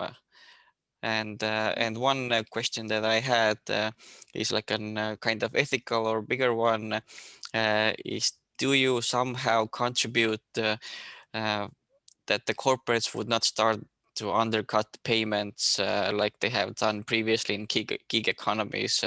There was a big case just recently where almost all US employees were replaced by gig economy from, let's say, Pakistan, India, and such, and lots of job loss there. So sustainability issue there.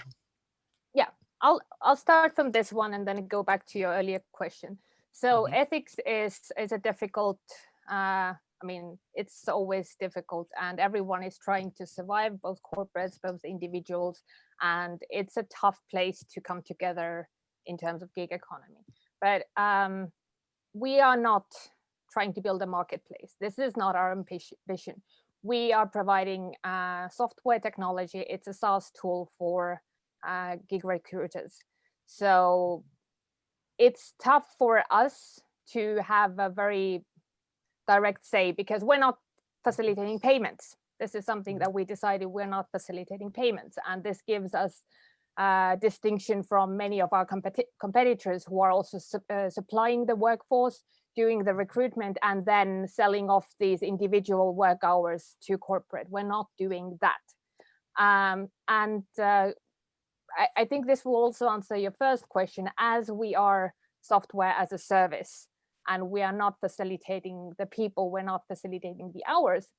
So we are just building software that makes it easy for you to engage the people that you have, however way you recruit them. So our target audience is SMBs. So for the big corporate, there's always like in-house solutions. You know, there's a lot of wonderful examples that we're eyeballing that are happening right now. So the competition landscape is great on all levels. But on the SMB level, there's rarely budgets for custom development. Very often you don't want to go public on these platforms with your gigs, with your rates, and especially if your job is to be the HR facilitator, then you take pride in having control over your own team, your private encrypted environment, where you communicate with your own people that you have verified. So this is where we stand. Have you had any interest from major corporates from a global perspective to use this tool for internal gigging? We have pinged this idea here and there. We ran a pilot with Elisa in Estonia, and it was not a very successful instance. But this was 2 years ago when we were much more early stage. So there are probably things that we can help with in big corporate, especially when you have a lot of freelancers or contractors that do kind of, you know, if it's time-wise crucial assignments that you have to dispatch quickly. So it's kind of like first person to pick up, and you just get stuff out the door at a way shorter time frame than with the regular processes. So I definitely see a possibility there. We haven't verified any like direct interest so far. Go to SEB. They have the gig economy thing going on internally. Okay. Thanks for All the right. recommendation. Thank you so much. We are out of time. We have to move on. And the next one is actually second from last, but definitely not the least. Insignes Labs and Anna Ogar.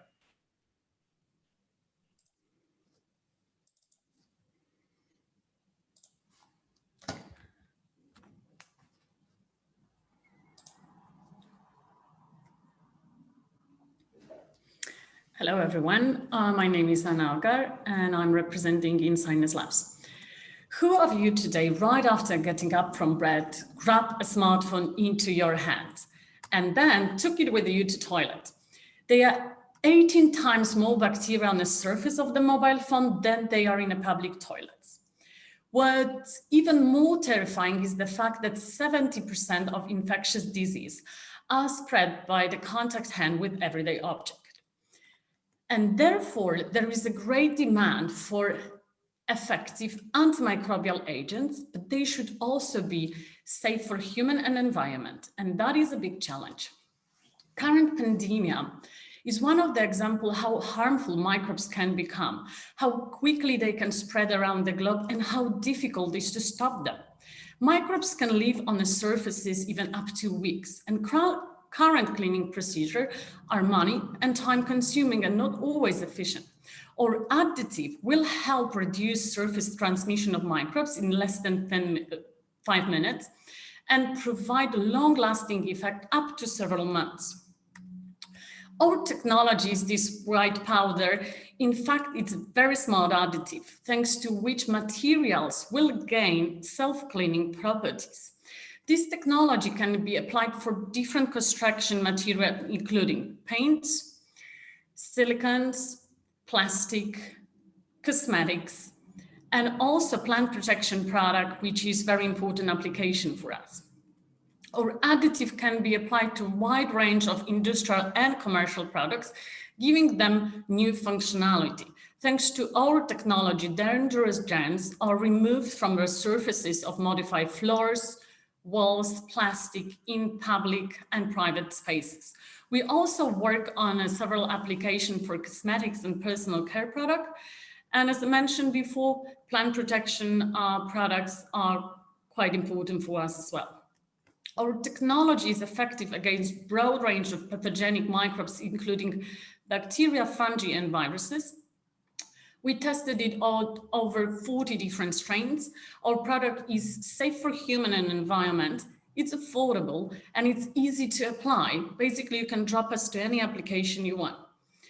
Let's see how it works in a practice. On the left side, you see the samples without our treatment, and you can see that mold is growing extensively. On the right side, you see our product. There is inhibition zone and there is no mold growing around. Fungi stays away from the sample. Our additive, when applied for plant protection product, reduce losses and improve productivity and profits. Effective implementation of such project is possible thanks to our great interdisciplinary team backed with professional and advisors.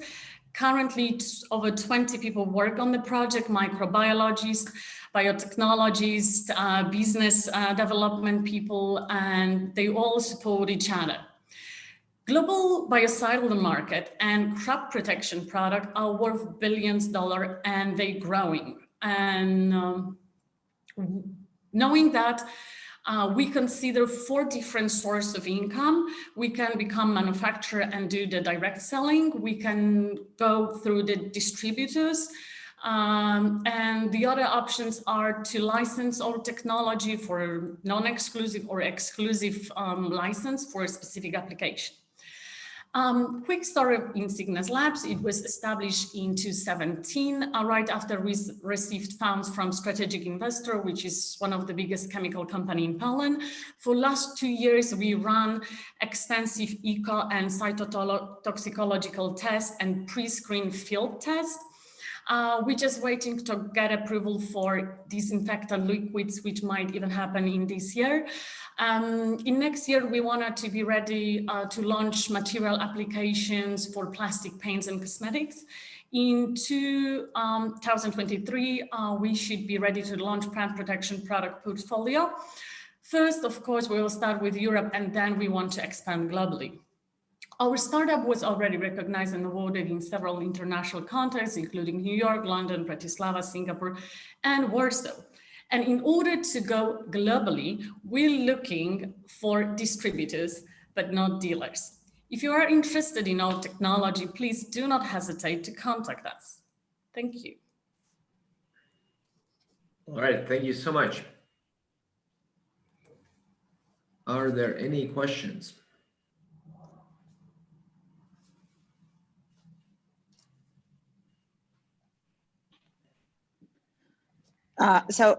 Thank you for the presentation. It was really interesting.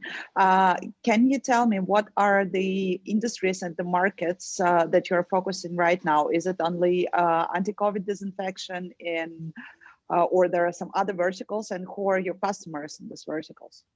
The main application that we're seeking for and concentrate our R&D efforts are plant protection products and cosmetics, but also because of the pandemic, it was kind of obvious to launch our product tailored to those kind of application.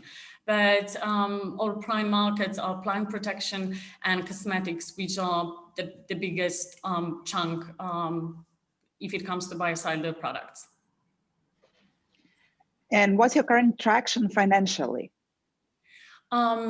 Because our market is highly regulated, we cannot launch our product without registration procedure. Therefore, the R&D process is tailored to register this product. And thanks to our technology, we can go for simplified registration procedure. Therefore, for a material application, we should be ready next year. If it comes to plant protection, that's quite time-consuming process. Hopefully, we will be ready the latest within 2 years. Otherwise, we cannot, even if we do have a clients who would like to purchase our product, we cannot sell it until it's registered. Because it's very similar situation to what's happening in pharmaceutical industry, and without all those permissions and being sure that we cover all tests, ecotoxicological, cytotoxicological, we cannot release this product on the market. have a question from sustainability point of view, and have you kind of calculated producing your product for plant protection?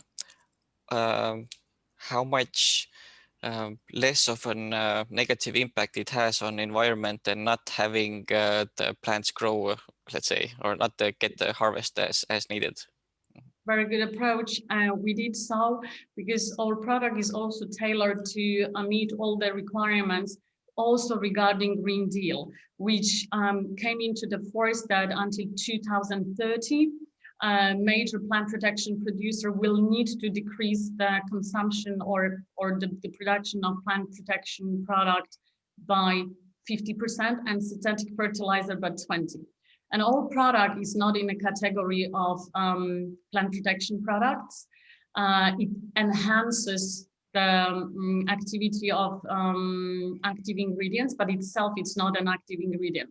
Therefore, we also can help those big players to reach all the goals that are ahead of them without losing the market, but still keep efficiency of their product on a very high level. And the combination of our additive is based on a low toxic molecules. And thanks to that, we have a very much friendly approach. And that's what we, that's what is our strong point in that technology. Okay, is the plant protection, let's say, equal or better compared to current one, which are more toxic, let's say?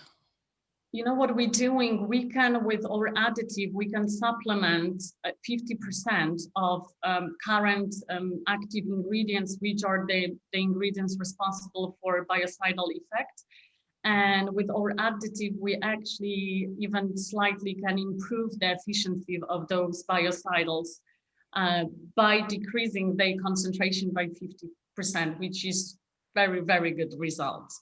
And we run because it's not just lab work, but we conducted 2 pre-screening field tests, and we got for last 2 seasons full test results, and they consistent. Okay, thank you. Thank you. Hi, thank you, Anna, for your presentation. I was wondering whether you were able to go into other verticals as well. For example, fish farming that has also issues. We would like to expand and tested more applications, but it's always a question about money, because if you try to cover too many applications, then we are not 100 or 200 team R&D. We have just 20 people working on a project. Therefore, we try to concentrate and narrow down to the application that seems the most promising for us. But of course, if we can expand with our lab works and R&D works, then we gladly look into it. And you mentioned your go-to-market strategy. Can you expand on that a little bit? For us, the limitation are registration procedure. Once we have that, we consider 2 major options. One is go through channels of distributors or partners, which seems the most reasonable, because as a small company, we cannot quickly and easily build the marketing, transportation system as efficient as the current companies have. Luckily for us, our investor, who is one of the biggest chemical company in Poland and actually here in Europe, and through their channels, we can start easily launching the product. But also nowadays, we concentrate on establishing cooperation with the biggest players on this market to co-develop and launch together products with us. But we rather not go for a strategy to sell our product individually as in Insignes Labs, because that would require tons of money, and I think we wouldn't be as efficient as co-launching the product. And of course, for certain application, we can consider licensing option because since our product can be dropped to so many materials, then probably ourselves, we don't want to cover all that. And we gladly, can give or negotiate licensing options. Thanks. All right, thank you so much. Thank you. And now we have the last startup today. Certainly not the least. Next up, we have Speakly and Rina Ingel Keskbike. I hope I pronounced it correctly. Yeah, you did. So let me share my screen with you. Can you see it? Can everyone see my screen? Okay. Let's start. So I'm Ingel from Speakly, and I'm really happy to conclude this pitching round today. Speakly is a language learning platform. So we are a SaaS product, and we use our scientific approach that was created by it to help people learn languages 5 times faster and 10 times cheaper, which is pretty important. We are available on mobile and desktop, and we offer our product for both B2C and B2B subscription models. Usually people ask like, there are so many other apps offering language learning services, like what are you doing there? So there are several problems in language learning, in online language learning. So one thing is that online language learning is either like a book that is put to this online format, but it still has the functionality that the traditional book has, or it is more like a lighthearted game. Sure, you can learn through a game, but if it's just giving you words, you are not really learning the language, you're just learning the words. Secondly, it's very, very hard to make you speak the language if you're learning online, if you're learning by yourself. And thirdly, usually for smaller languages, I'm from Estonia, so it's really, really hard to find apps that have your mother tongue. Sure, I speak several languages, but people who do speak only, let's say, one language, English, and they would like to learn another one, it's very hard for them to learn a new language through another foreign language. Or maybe they don't even speak any of the languages, so their options are quite limited. So if we look at our mission and vision, we really want to give equal opportunities to people, regardless of where they are located. They might be in a city, on the countryside, in a small country, living abroad. So we are catering to niche countries and niche interface languages. Currently, we have 11 interface languages. This means 11 languages in which people can learn with Speakly, and 8 languages that they can learn. We can offer language learning 5 times faster and 10 times cheaper, as I said before. So this is compared to the other outdated methodologies like language courses, language schools. Our pricing compared to other apps is also in the same range or a bit cheaper. And our current target markets are in Eastern Europe, Scandinavia, and Baltics, and we do have plans of going to Southern Europe and other areas as well. So how does Speakly work? What makes it special? We base our language learning on the relevance model. This means that at first we are teaching you the words and sentences that are most important in language, and then you will learn the ones that come after that. So it's basically, you can imagine like an upside down pyramid. You start at the bottom and then you widen your vocabulary. All our words are taught in the sentences so that you can see them in context. You will be given vocabulary, you will be given grammar with that. And we also have voice recognition so that you can practice speaking. As I said, this is one of the most important things in learning a language. You don't want to have the passive language, you also want to acquire active language, which is very hard if you're doing it online. And then we have real life situations like dialogues, which you can practice, and listening exercises voiced by native speakers. And we use memory technologies to help you retain what you have been learning. So how we differ from our competition, we have 3 different the key areas where we really shine. One is the unique methodology. So the white part here, you can see like the white graph. This is what Speakly is, our method. As I said before, like we teach you the most important words first. And then in the traditional methods, you just usually learn things based on the topics. So this means that, let's say, if you would learn 300 words, around 300 words, you could already speak mixing and matching the most important verbs and the most important words. And by learning 1,200 words, you would already understand and acquire 70% of the words and language. So as I said, we have a focused approach. We are focusing on niche countries. So currently we are available in Estonia, Latvia, Lithuania, and the Baltics, in Finland and Poland. And our next countries where we're launching are Norway and Sweden, and then we're moving southwards. We have a scalable system, which means that we can add languages much, much faster and cheaper than our competitors. We have built the system with this in mind, that we can add smaller languages fast as interface languages and bigger languages as learning languages. Our team, we are the founders. It's me, Ingel, and Oit. Before we Speakly, we also worked in a language school. We had our own online tutoring school, so we had experience from that. And this is where we gathered the relevance list that we are using currently. We also have a core team of 7 people helping us build. We launched Speakly first in 2018, so we have been together for 3 years already. And most of our language teams and marketing is outsourced because the need for language teams changes over time as we add languages. So the main takeaways are that we focus on niches. We are cheaper to purchase, and also we can add languages faster. We have 8 learning languages and 11 interface languages. And currently we have 270,000 users. Thank you. I'm Ingrid from Speakly, and I'm up for questions. All right, thank you so much. So question time. Yeah, bring it on. Hey there, thanks. So bold move to go to, let's say, how you spoke niche markets and niche countries.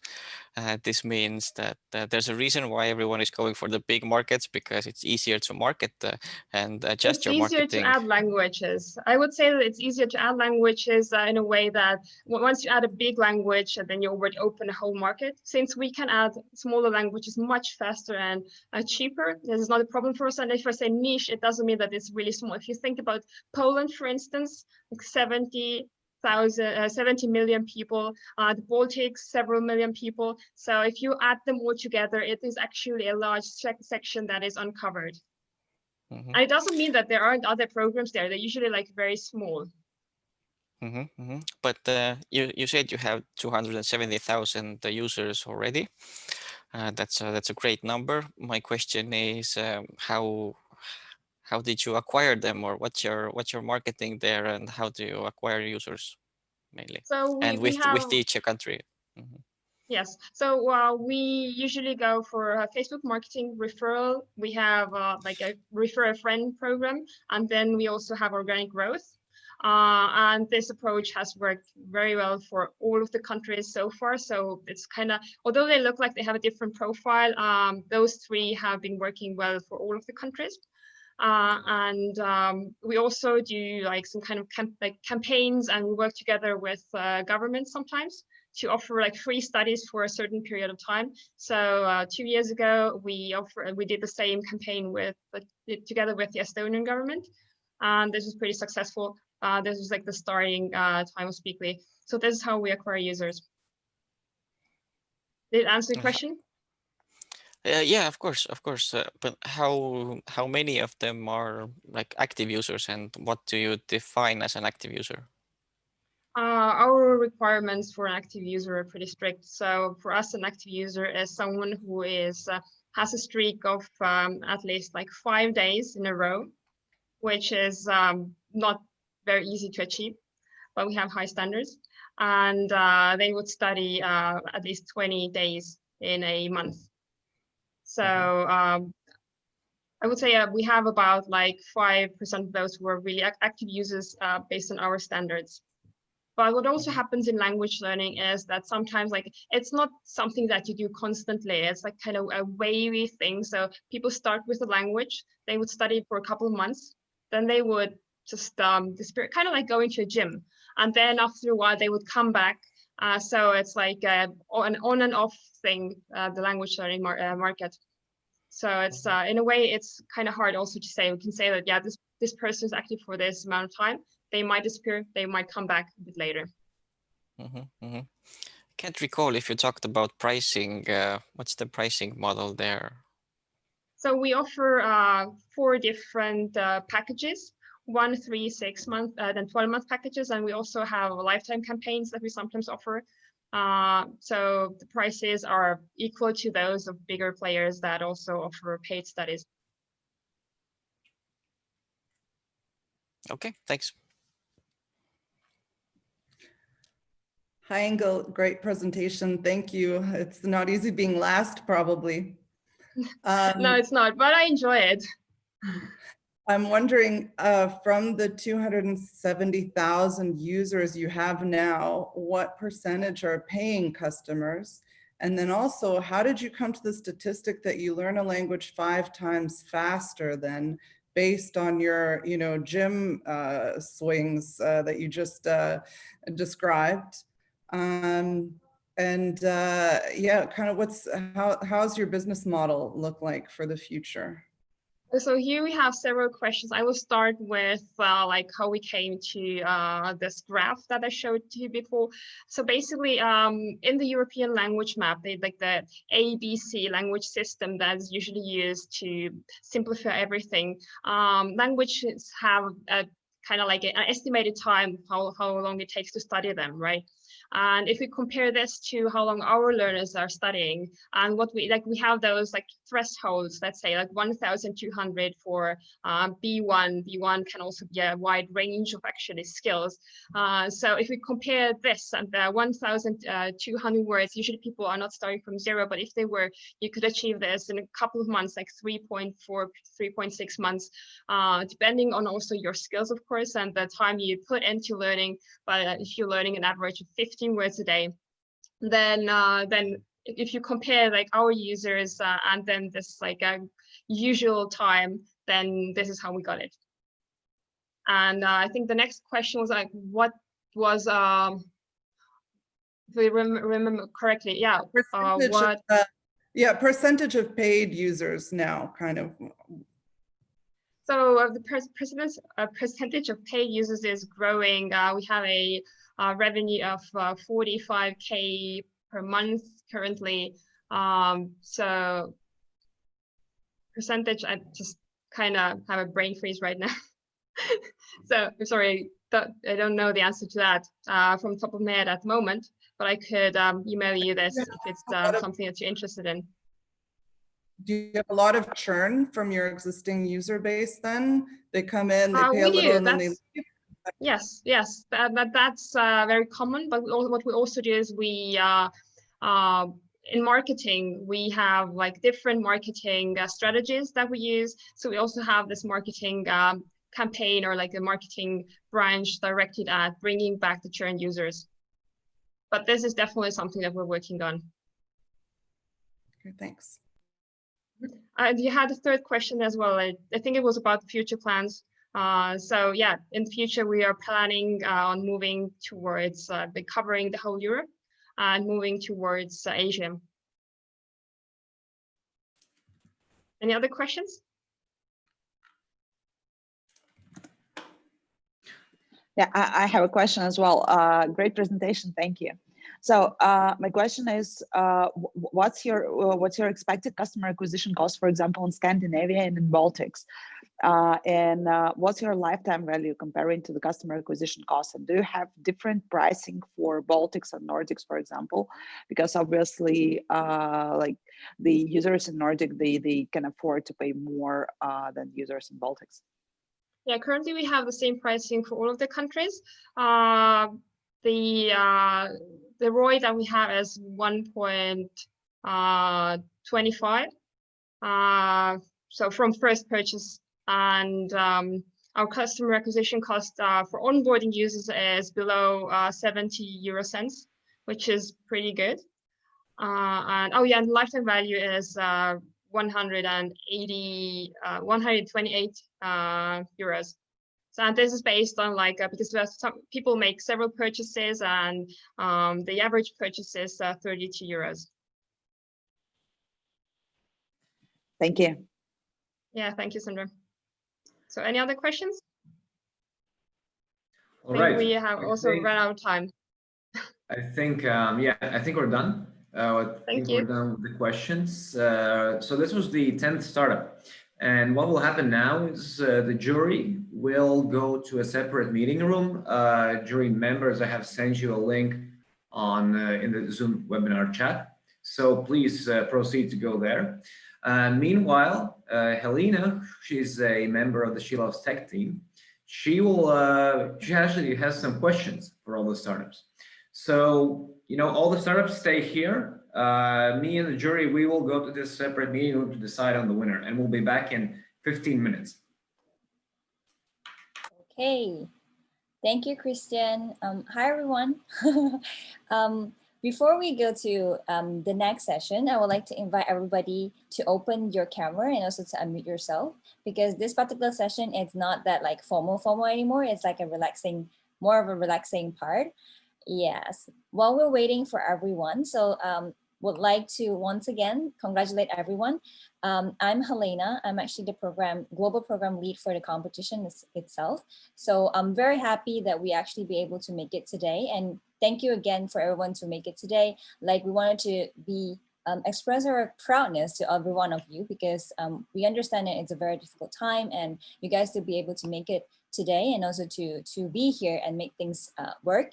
So proud of you guys, salute, and great to have you guys, great to meet you guys. So we wanted to share, like, it's not just a very amazing journey for us to plan this competition across like 30+ countries and across 6 continents, but we also wanted to say that it's really interesting and exciting for us to choose our top 10, which is you guys, for the rounds today. So one thing that we would like to kind of express is that on top of everything, right? We understand that it's a huge journey from you to walk from the zero base until like what you have achieved right now, because it's not easy. Because I'm actually not from like a tech background or any entrepreneurial kind of like background person. So I get to be exposed to this ecosystem last year when I was actually in Beijing, and I really figured out that it's a long journey. So in terms of all this huge journey, right, there's one thing that I would like to understand a bit more about you guys. It's that what is actually the most kind of unexpected things that happen to you guys across, maybe it could be when a time that you just start your entrepreneur's journey, or maybe you just start your business, or along the process that you're creating your business. What is the most unexpected things that you need to solve with? And on top of this one, maybe anyone could just come in and share this experience. So on top of this kind of things that you guys been through, what are the advices that you give to some of the startups that are facing challenges right now, as well as some that might lost themselves, some might not know what to do right now, and kind of advices do you give to the startups? We can start with anyone, or I'll start pointing people. Anyone could just come in first, or? Yeah, I could start. Yeah, hi. Actually, hi, I'm from EquuSight. Name is Mihkel. Yep. Yeah, well, actually, it was a really nice surprise when we started all this startup game, you know. I didn't really thought that you would receive so much help from, you know, people who are either like CEOs of companies or startup incubators and such. So I would have guessed that you know, you have to do a lot of things alone in this world, but actually you receive a lot of help. So maybe the advice for people who are thinking about maybe starting is just to go, you know, to go ahead, because you really will meet people who will actually want to help you. Yeah, I think it's interesting, you know, because we've been through with some of the startups that actually with us all this journey itself. So I think it's a matter of when you're actually getting yourself into this ecosystem, it's about how you be able to contribute to any other people, and also how people be able to continue to support you in that sense together. Yeah, thank you so much, Emanuel. Matas? Yeah. Yeah, I saw that, Maria, you unmute yourself. Maybe you can share with us some experience. Build upon Emantas's idea is that yes, the startup community is really super helpful and really lively community in itself. And one of the most unexpected things, as this is my first startup, which I founded with someone whose first startup was it as well. And then actually when people don't have experience when it comes to startups, then one of the unexpected things was that we realized quite quickly that this cooperation was not working out.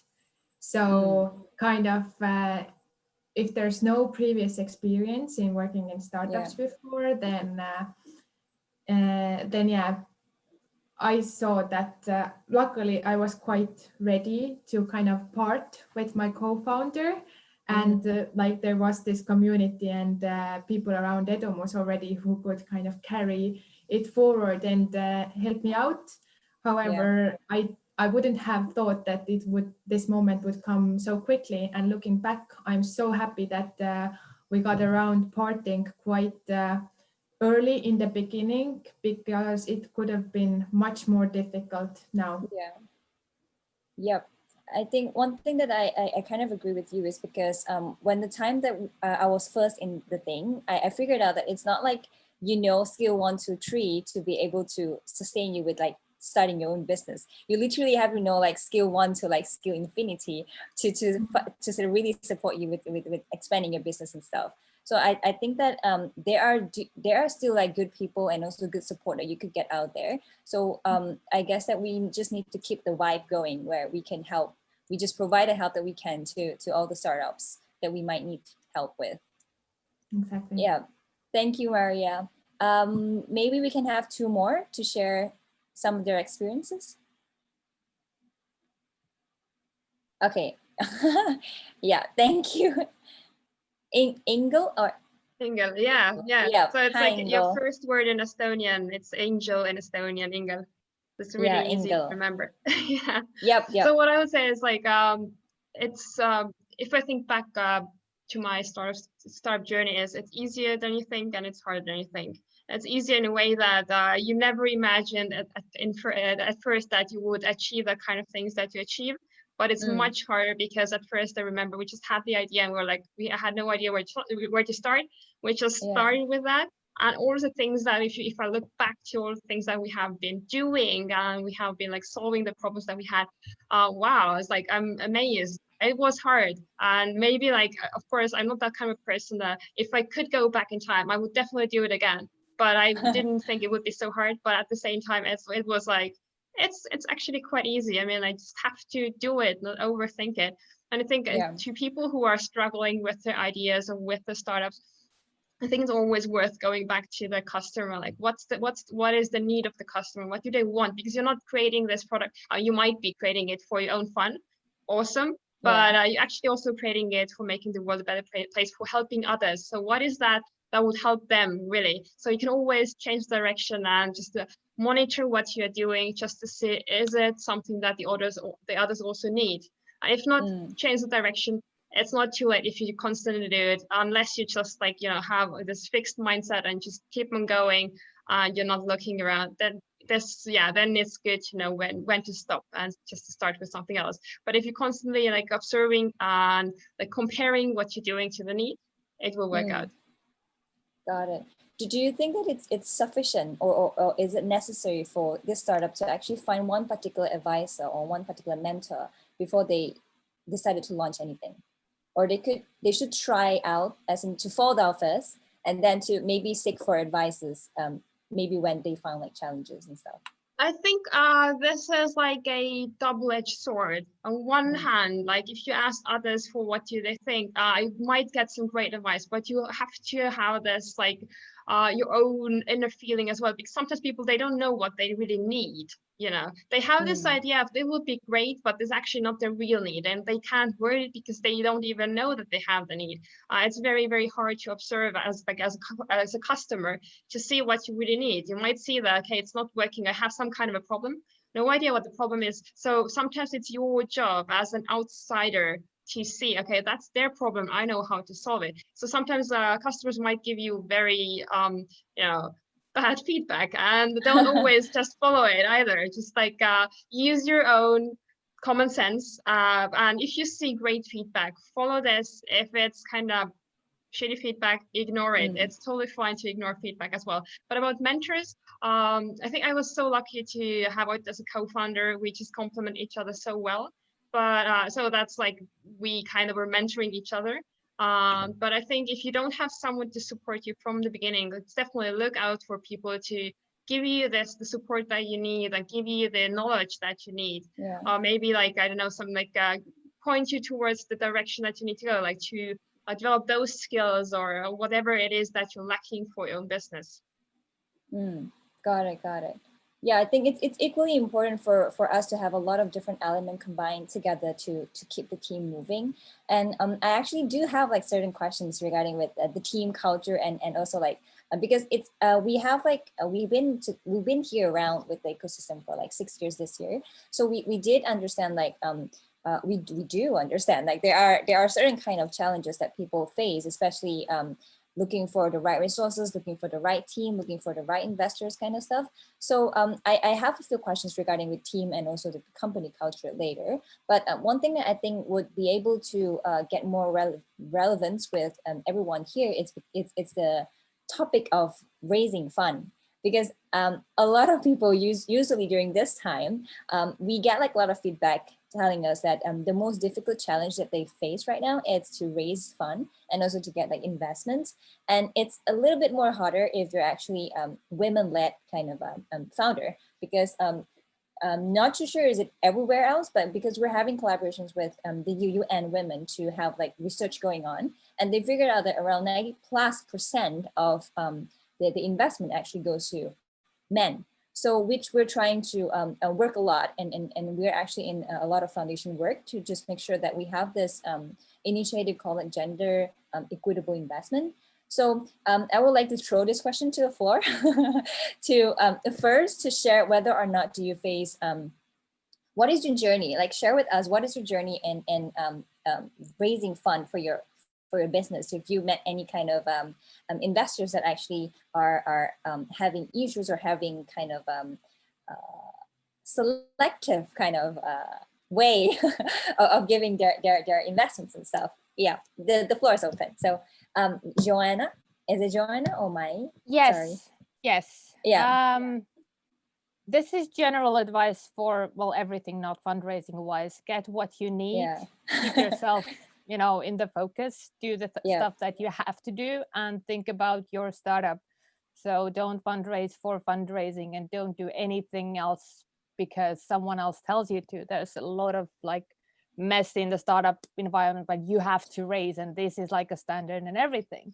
And going forward on this topic, something that I really need to do in 5 minutes is go to a client call. So I just wanted to put this out that I'm not logging out because of technical difficulties, or not because I'm an asshole, or that I don't care about you. But the event was scheduled until 1, and my calendar is open to schedule for clients. So I do have an appointment in 5 minutes. So I don't think the jury will be back. So I just wanted to let you all guys know, it's like, I'm going to be out and it's not my fault. No, I'm sorry. Huge apologize with this one, because I think that it's going to be heaty discussion with the judges on how to pick on the top 3, because it happens all across all the rounds. So maybe what can I help with that is that I'll keep you updated regarding with the results and apologize again for the delay of the time, and really happy to have you with us today. And I wish that we could have more collaboration in the future. If you wanted to ask anything regarding with Laava Tech, you can just message me or just let me know. I'll try to rejoin when my meeting's over. Maybe you're still here, maybe you're not. Let's see what happens. But I love you all. You have been a wonderful company, and I'm really sorry to log off. No worries. We're waiting for you to come back. Maybe your meeting ends soon. Okay, thank you. Yep. Just now, I think Anna. Is it Anna? Yeah. can I add to the topic of searching or looking for Of course. investment?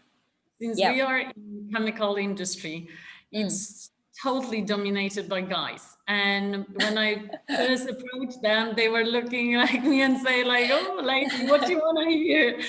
And I'm really against gender classification for anything in life. But even if we would try to say, yeah, we equally treated, that's not true at all. And that's like, my impression is that women have to perform on 200%, while the same guys would be placed when they perform around 50%. And that's not equal treatment, and that's causing a trouble. But I think what we can do is just prove with our competence, with our knowledge, that we're good enough. And like underlying that we women, that's not the tool that we should use kind of against guys. We just have to perform on a highest level, and then people, doesn't matter that, you know, they male or female, they were appreciated in a long term.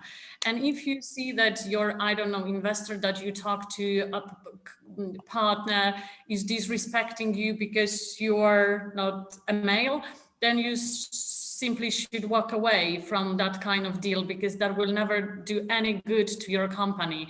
And also regarding money, we actually were capable of raising over 2 million euros for our R&D, which is quite a money, especially we purely raising for not scaling, developing, but for R&D. But choose wisely your investor, because he or she will highly dominate your company, even if they will not be fully dominating you, but they have a voice which will let you to drive your company into direction that you want, or into direction they want. And when there is a crack, you cannot perform well. Then choose your investor wisely, and don't pick up money because you have to pick up the money. Rather wait a couple of months, maybe reduce the employment rate, but do not take money which you don't feel comfortable with, because that is the worst thing what you can do. And also getting rid of investor from your company is not the easiest thing. Yeah, that is my kind of feedback on that. Got it. I guess that I have one, just out of curiosity. So what is the success rate in terms of how many investors that you will have to talk to before it's kind of successfully receiving investments? You know, the thing is that we've been lucky that actually investors approach us. We didn't go with too many pitching contests, or we didn't approach too many. Which normally it's not the regular way, but for example, now we're facing the second phase, which require quite some of money, and then it's more difficult and challenges, because you have to find investors who are specifically in your field on a certain level, and on the top of that, they have to know the understanding that we will not generate revenue within a year or something, because majority of them wants any kind of track records or tractions, but you know, that is additional difficulties. But still, you can find the right one who looks into your company as a long-term investment, and that is what you should looking for, no matter what kind of business you have, because good understanding with your business partners, investors, whoever they become, will put you on a solid ground, and that's what I would recommend. Go for investors who are known and know well your field, because that will help you along the business and develop it properly, and not push you to the ground to launch product which is not ready, or launch technology that has no regulatory approval, because that will not do any good to you. Yep, got it. Thank you, Anna. Well, I guess that I totally understand as well. Like I agree with you as well, because we're all in this like kind of industries, right? So we know how things work and stuff. So, but then one thing is that I guess that we have more and more investors are actually coming out, really understanding that the potential that women have. So I guess that there are mergers of like this categories of like gender kind of equitable investments towards like women. So I think that they need time. Like I do agree on that terms of things is hard to change a bit. Yeah, but we need time, and we're actually seeing progress on that sense. Absolutely. And, you know, it's like natural that women, if they want to become a mother, that is kind of also, let's put it straight, threat for investor, that when you disappear for 1 year and you are CEO, then they are afraid that your company will not perform, which is not true, because you can, you know, place people who will manage company while you cannot perform on 100%. But in majority cases, you can be all the process of pregnancy kind of performing very well, quite often on a very efficient level. But you know, that's you know, all those things are combined, unfortunately, and yeah, like sticks to people's head that, you know, they worry about that. But if you have very well organized procedure within a company, then you're supposed to be safe, and elaborate on that with whoever is in your team or on an investor side, and it's difficult, but it's doable. Yeah. Thank you very much, Anna. Totally enjoy this. I think this questions I can actually open one more slot for Natalia. Yeah, thank you, Natalia. Please share with us your experience. Like, do you encounter? No, definitely, of course, you encounter. First of all, I'm totally agree with Anna, and it's a man's world, and it's sometimes you should perform 200% to be notable for. We know that totally how that only like 2% of startups which lead by women receive investment, and it means that 98% is led by men. And in other, it's because of lack of diversity in this world, as in investment mode, some problems are not visible, because for them it's like, well, I do like games, video games, I do like yacht, wine, and another problem, no, it's not in my focus. I don't know why you are care about them. What do you care about women's house? It's our case, why do you care about skincare? It's like you do something that it's not my focus. And for me, it's because in this world, it's personal connection is important. And if you it's hit you personally, it's problem which you're important for you. It's more probabilities, you have larger probabilities that you give money to this project. It's how it works. That's why healthcare it's always on top, because you know we're all afraid of. And that's why some problem they're out of focus, out of man's focus. And it's like, okay, they do something that's insignificant, better they do a startup about wine and yacht. And we see it again and again. But there is something which helps, and media coverage and publication helps, because that's how our minds work. If you see something in media, it means it exists and it's important. And when you receive coverage and publication, we have letters back from investor, which we speak before, and they told us, okay, I see you in media, probably you do something really useful. It's like, okay, I need to prove that three girls really can do something. It's immediate proof, yeah. Got it. Thank you so much, Natalia. I think maybe before that, we would like to say thanks to Mantas first, because I guess that Mantas is the one representative of the male in this competition, this round, and we are actually equally as proud as your involvement in this initiative as well. So in terms of investing, right, in Mantas, I think for your founding group, do you have like women co-founder with you? You do, right? Yes, well, actually, the founder is a woman, and she's actually the main person. She always does this presentation. Yeah, it's unlucky time today. No problem, no problem. So we wanted to say thanks because I think that with you here, you're also in the same time helping to support like women and also your founders in terms of pushing the scalability of the startup itself. So thank you again for helping this cause. Yeah, Yep, no problem. Thank you for having us. Thank you, thank you. I guess that maybe in terms of sharing, not just after like the investing thing, right? We also believe that it's important for us to have like the team that you're having together in your business as well, because it's not just about you having the right business proposal or the right pitch deck or the right services that actually cope with your market. It's also very important that you surrounded yourself with the right people, because the right people come with the connection, when you mentioned just now, Natalia, and the right connection actually bring you money and investments. So what will be the most important, you could say that quality or personality or skills that you're looking at in terms of forming your own group? And I think I would like to pull these questions to Tasyana from Laava Tech. Yeah, maybe you can share us a bit on the dynamic of the team and what are the different qualities that you're looking for in terms of creating one. You're muted, my dear. Sorry. I'm not going to talk about professional qualities because I wouldn't say that it's easy to find the right candidate, because especially for us, we're in such a unique space. You know, there are only that many experts on vertical farming and that many experts on seaweed. Yep.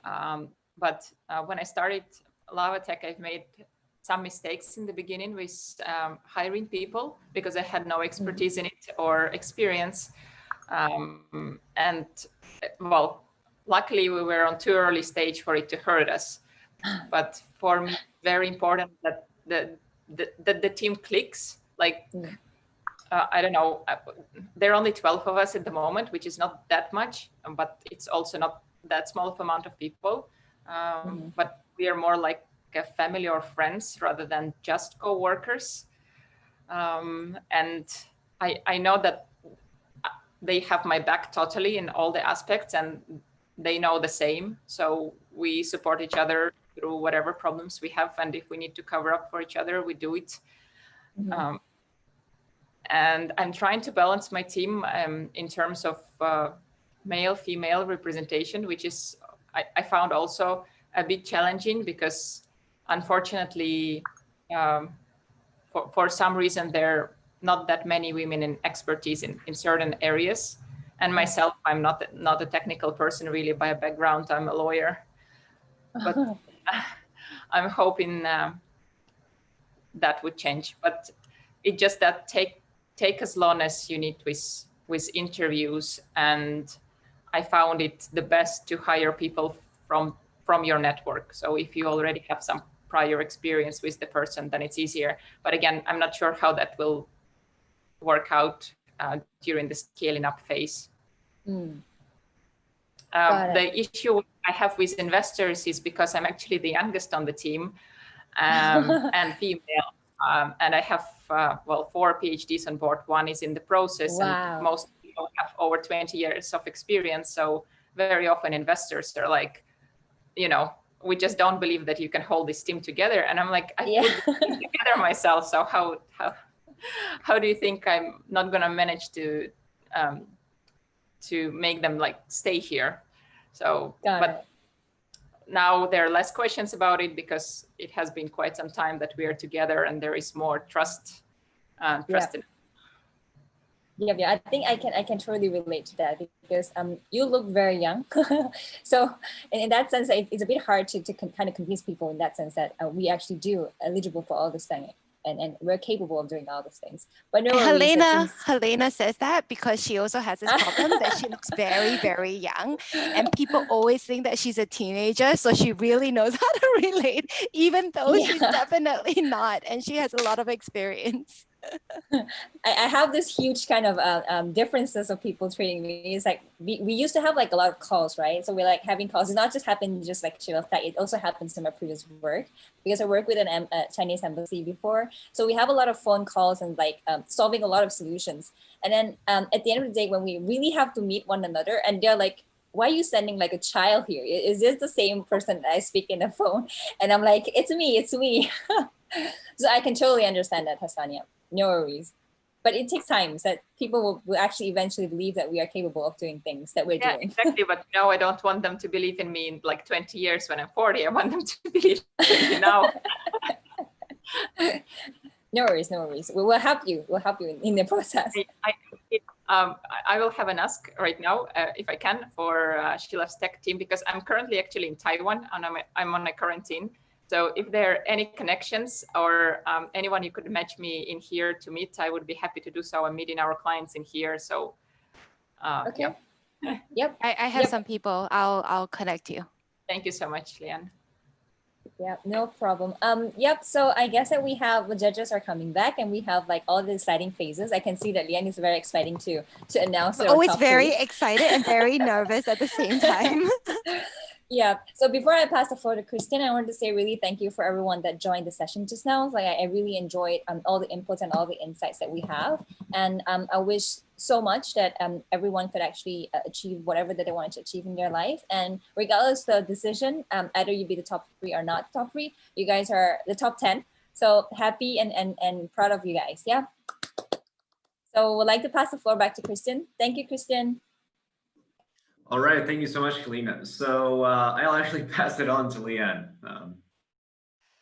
Okay, it was not a straightforward and an easy decision. You know, you guys had such great startups pitching, and it was quite a difficult decision to decide who were our top 3.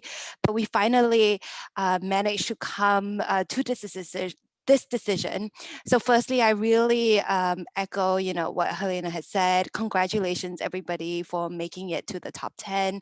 Unfortunately, we do have the hard task of then narrowing it down to top 3. So I'm going to start with the third.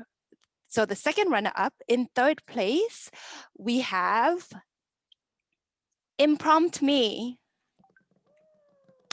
Congratulations. Okay. West. Hold on, Where are they? Hold on. So if your name is called, we will love you to unmute yourself, to open up your videos, and to say a few words. Oh, is it? Oh, okay. I think they're gone, actually. Oh, okay. Is it the one who left just now? I'm sorry. Okay. No? Okay. No worries. We will move on. So in second place, we have Openface. Yay! Thank you so much, and thanks for support, because you know it's so nice to be in the mostly women company with so much emotional support. I do really appreciate it, and I believe more women we will have in future in elites, more open our world will be and more friendly. It's obvious. It's very important. Thank you. Thank you, Natalia. Okay. And now we have the top winner who will be representing this region in our finals. So this is a really, I feel extremely nervous, but in first place, we have Laava Tech. Oh, wow, thank you so much. I'm really excited. I didn't expect, because I've been listening to all pitches and everyone was so great that I just was right now thinking, I'm like, okay, like, don't get upset. Thank you so much. It really means a lot. And I'm going to be very excited with like working with more females, because I really like that in my industry. Really looking forward for working together. Congratulations, and we will be in touch very soon to really tell you more about the next steps. Yeah. Okay, I also just want to, before we end, I want to invite the three judges to be able to just share a few words about what they saw today and the kind of like feedback that they had. Could I first invite Rita? Hi, everyone. It was really thrilling to be here the last few hours with all of you, and really all of your solutions and all of your companies are really, I mean, cutting edge and bold and exciting. And you all, as women, one man who was presenting on behalf of his co-founder did really a tremendous job. And you're all super confident. And, I think that, if you stick to it, if you persist, and, if you don't hesitate to make those little pivots that you need to make along the way and slight tweaks, you could all potentially succeed. So even though there are only 3 companies that get mentioned, I'd like to take this opportunity to thank all of you and to wish you all sincerely best of luck in all of your endeavors. I think you're all wonderful. Thank you. Thank you. Mihkel, would you like to go next? Sure. So yeah, thank you from my side to everyone as well. Every time I heard the pitch, I just felt the urge to work with all of you. But we had the unfortunate task to choose some top 3.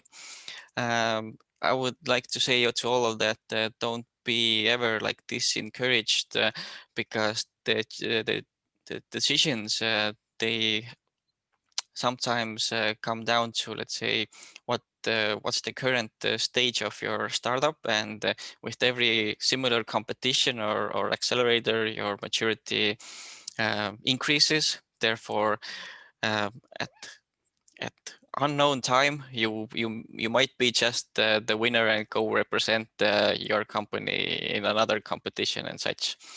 But I love that there were several existential, let's say, problems that you guys are solving. Personally, I'm also heavily into sustainability as a business model. So keep that up, and the call to action to every one of you, if you ever want to have a contact from Microsoft and startup side, you can always reach out to me, and I will find you who can help you with some questions or get you some feedback.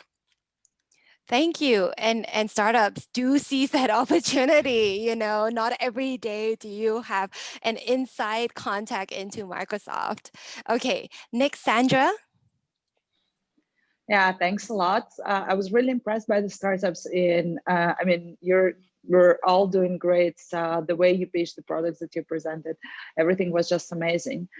From our side, I would like to offer an opportunity to startups to participate in our next closed event. It's going to be free for you. It's called Marketing and PR Week. So during this week, you will have several webinars on marketing and learn how to market your product and how to sell your product in different markets, as well as one-on-one sessions with mentors. I'll ask Kristian to send you the invitation link so you could join, and we would be very happy to add you to the startup community and to give you some extra knowledge. Thanks a lot. Thank you, and such exciting bonuses from our judges. Thank you so much, judges. And totally agree, with some of what the judges had said. Keep going, right? Even though that you didn't make it to our top 3, but the fact that you made it to the top 10 already speaks a lot about what kind of business you are and about the potential. So please keep going and keep the faith, because you will make it, right? If you keep going. If it's only if you stop, then does your startup not progress. So keep going, keep in touch with us, and do please contact us if you need anything. Okay, we are here to support you. So before I hand it back to Kristian, I just want to say a big thanks to Kristian and his team. Did such a fantastic job. We love working with you, Kristian. And, you know, we're so happy to be doing this again with you. And so we thought that we could just take this opportunity as well and do a group photo. So I'm going to get Helena to guide us in the photo. Okay, would like to invite everybody to open the cameras and find the best spot. Yep. Marina, could you open your camera? And then I will count down 1, 2, 3, and I will take the photos. Hi, Marina. It's okay if she like can't. 2 seconds. Okay. Okay, now 1, 2, 3, big smile. Okay, great. 1, 2, 3 with one signature, like Mihkel. Okay. Okay, 1, 2, 3, everybody. 1, 2, 3. Okay, great. Thank you, everyone. Pass the floor back to Kristian. Oh, okay, sorry. we got Marina. Maybe let's do one more. Let's do one more with Marina. Yep. Okay, one more time. Let's have our hand gesture up. Everybody, 1, 2, 3. Hi, Marina. Yeah. Okay, got it. Okay, got it. Yep. All good. Back to you, Kristian. Yeah, back to you. All right. Well, thank you so much, Leanne, for joining us, Helena for the support, and definitely the jury. We couldn't have done this without you. Literally, somebody had to make the hard decision. And also a special thanks goes to Microsoft, who actually made this happen. So thanks, Mihkel, for providing the support from Microsoft. So again, I think it just goes without saying that you know, it was difficult to choose the top 3. If you didn't make it into the top 3, definitely don't get discouraged. It's you know, there were certain reasons, specific maybe to specific to each and one of you why you didn't make it into the top 3. Don't worry about it. You know, just keep going, and we'll also be in touch with all kinds of updates. As regards to the top 3, and Tatiana will be in touch. So wait for a message from one of us. We'll let you know how to proceed with the competition. So again, everybody, thank you for joining. I'm Kristian. I'm the co-host of She Loves Tech Central Eastern Europe, and we'll be back next year. Thank you. Bye, everyone. Bye. Thank you. Bye. Bye.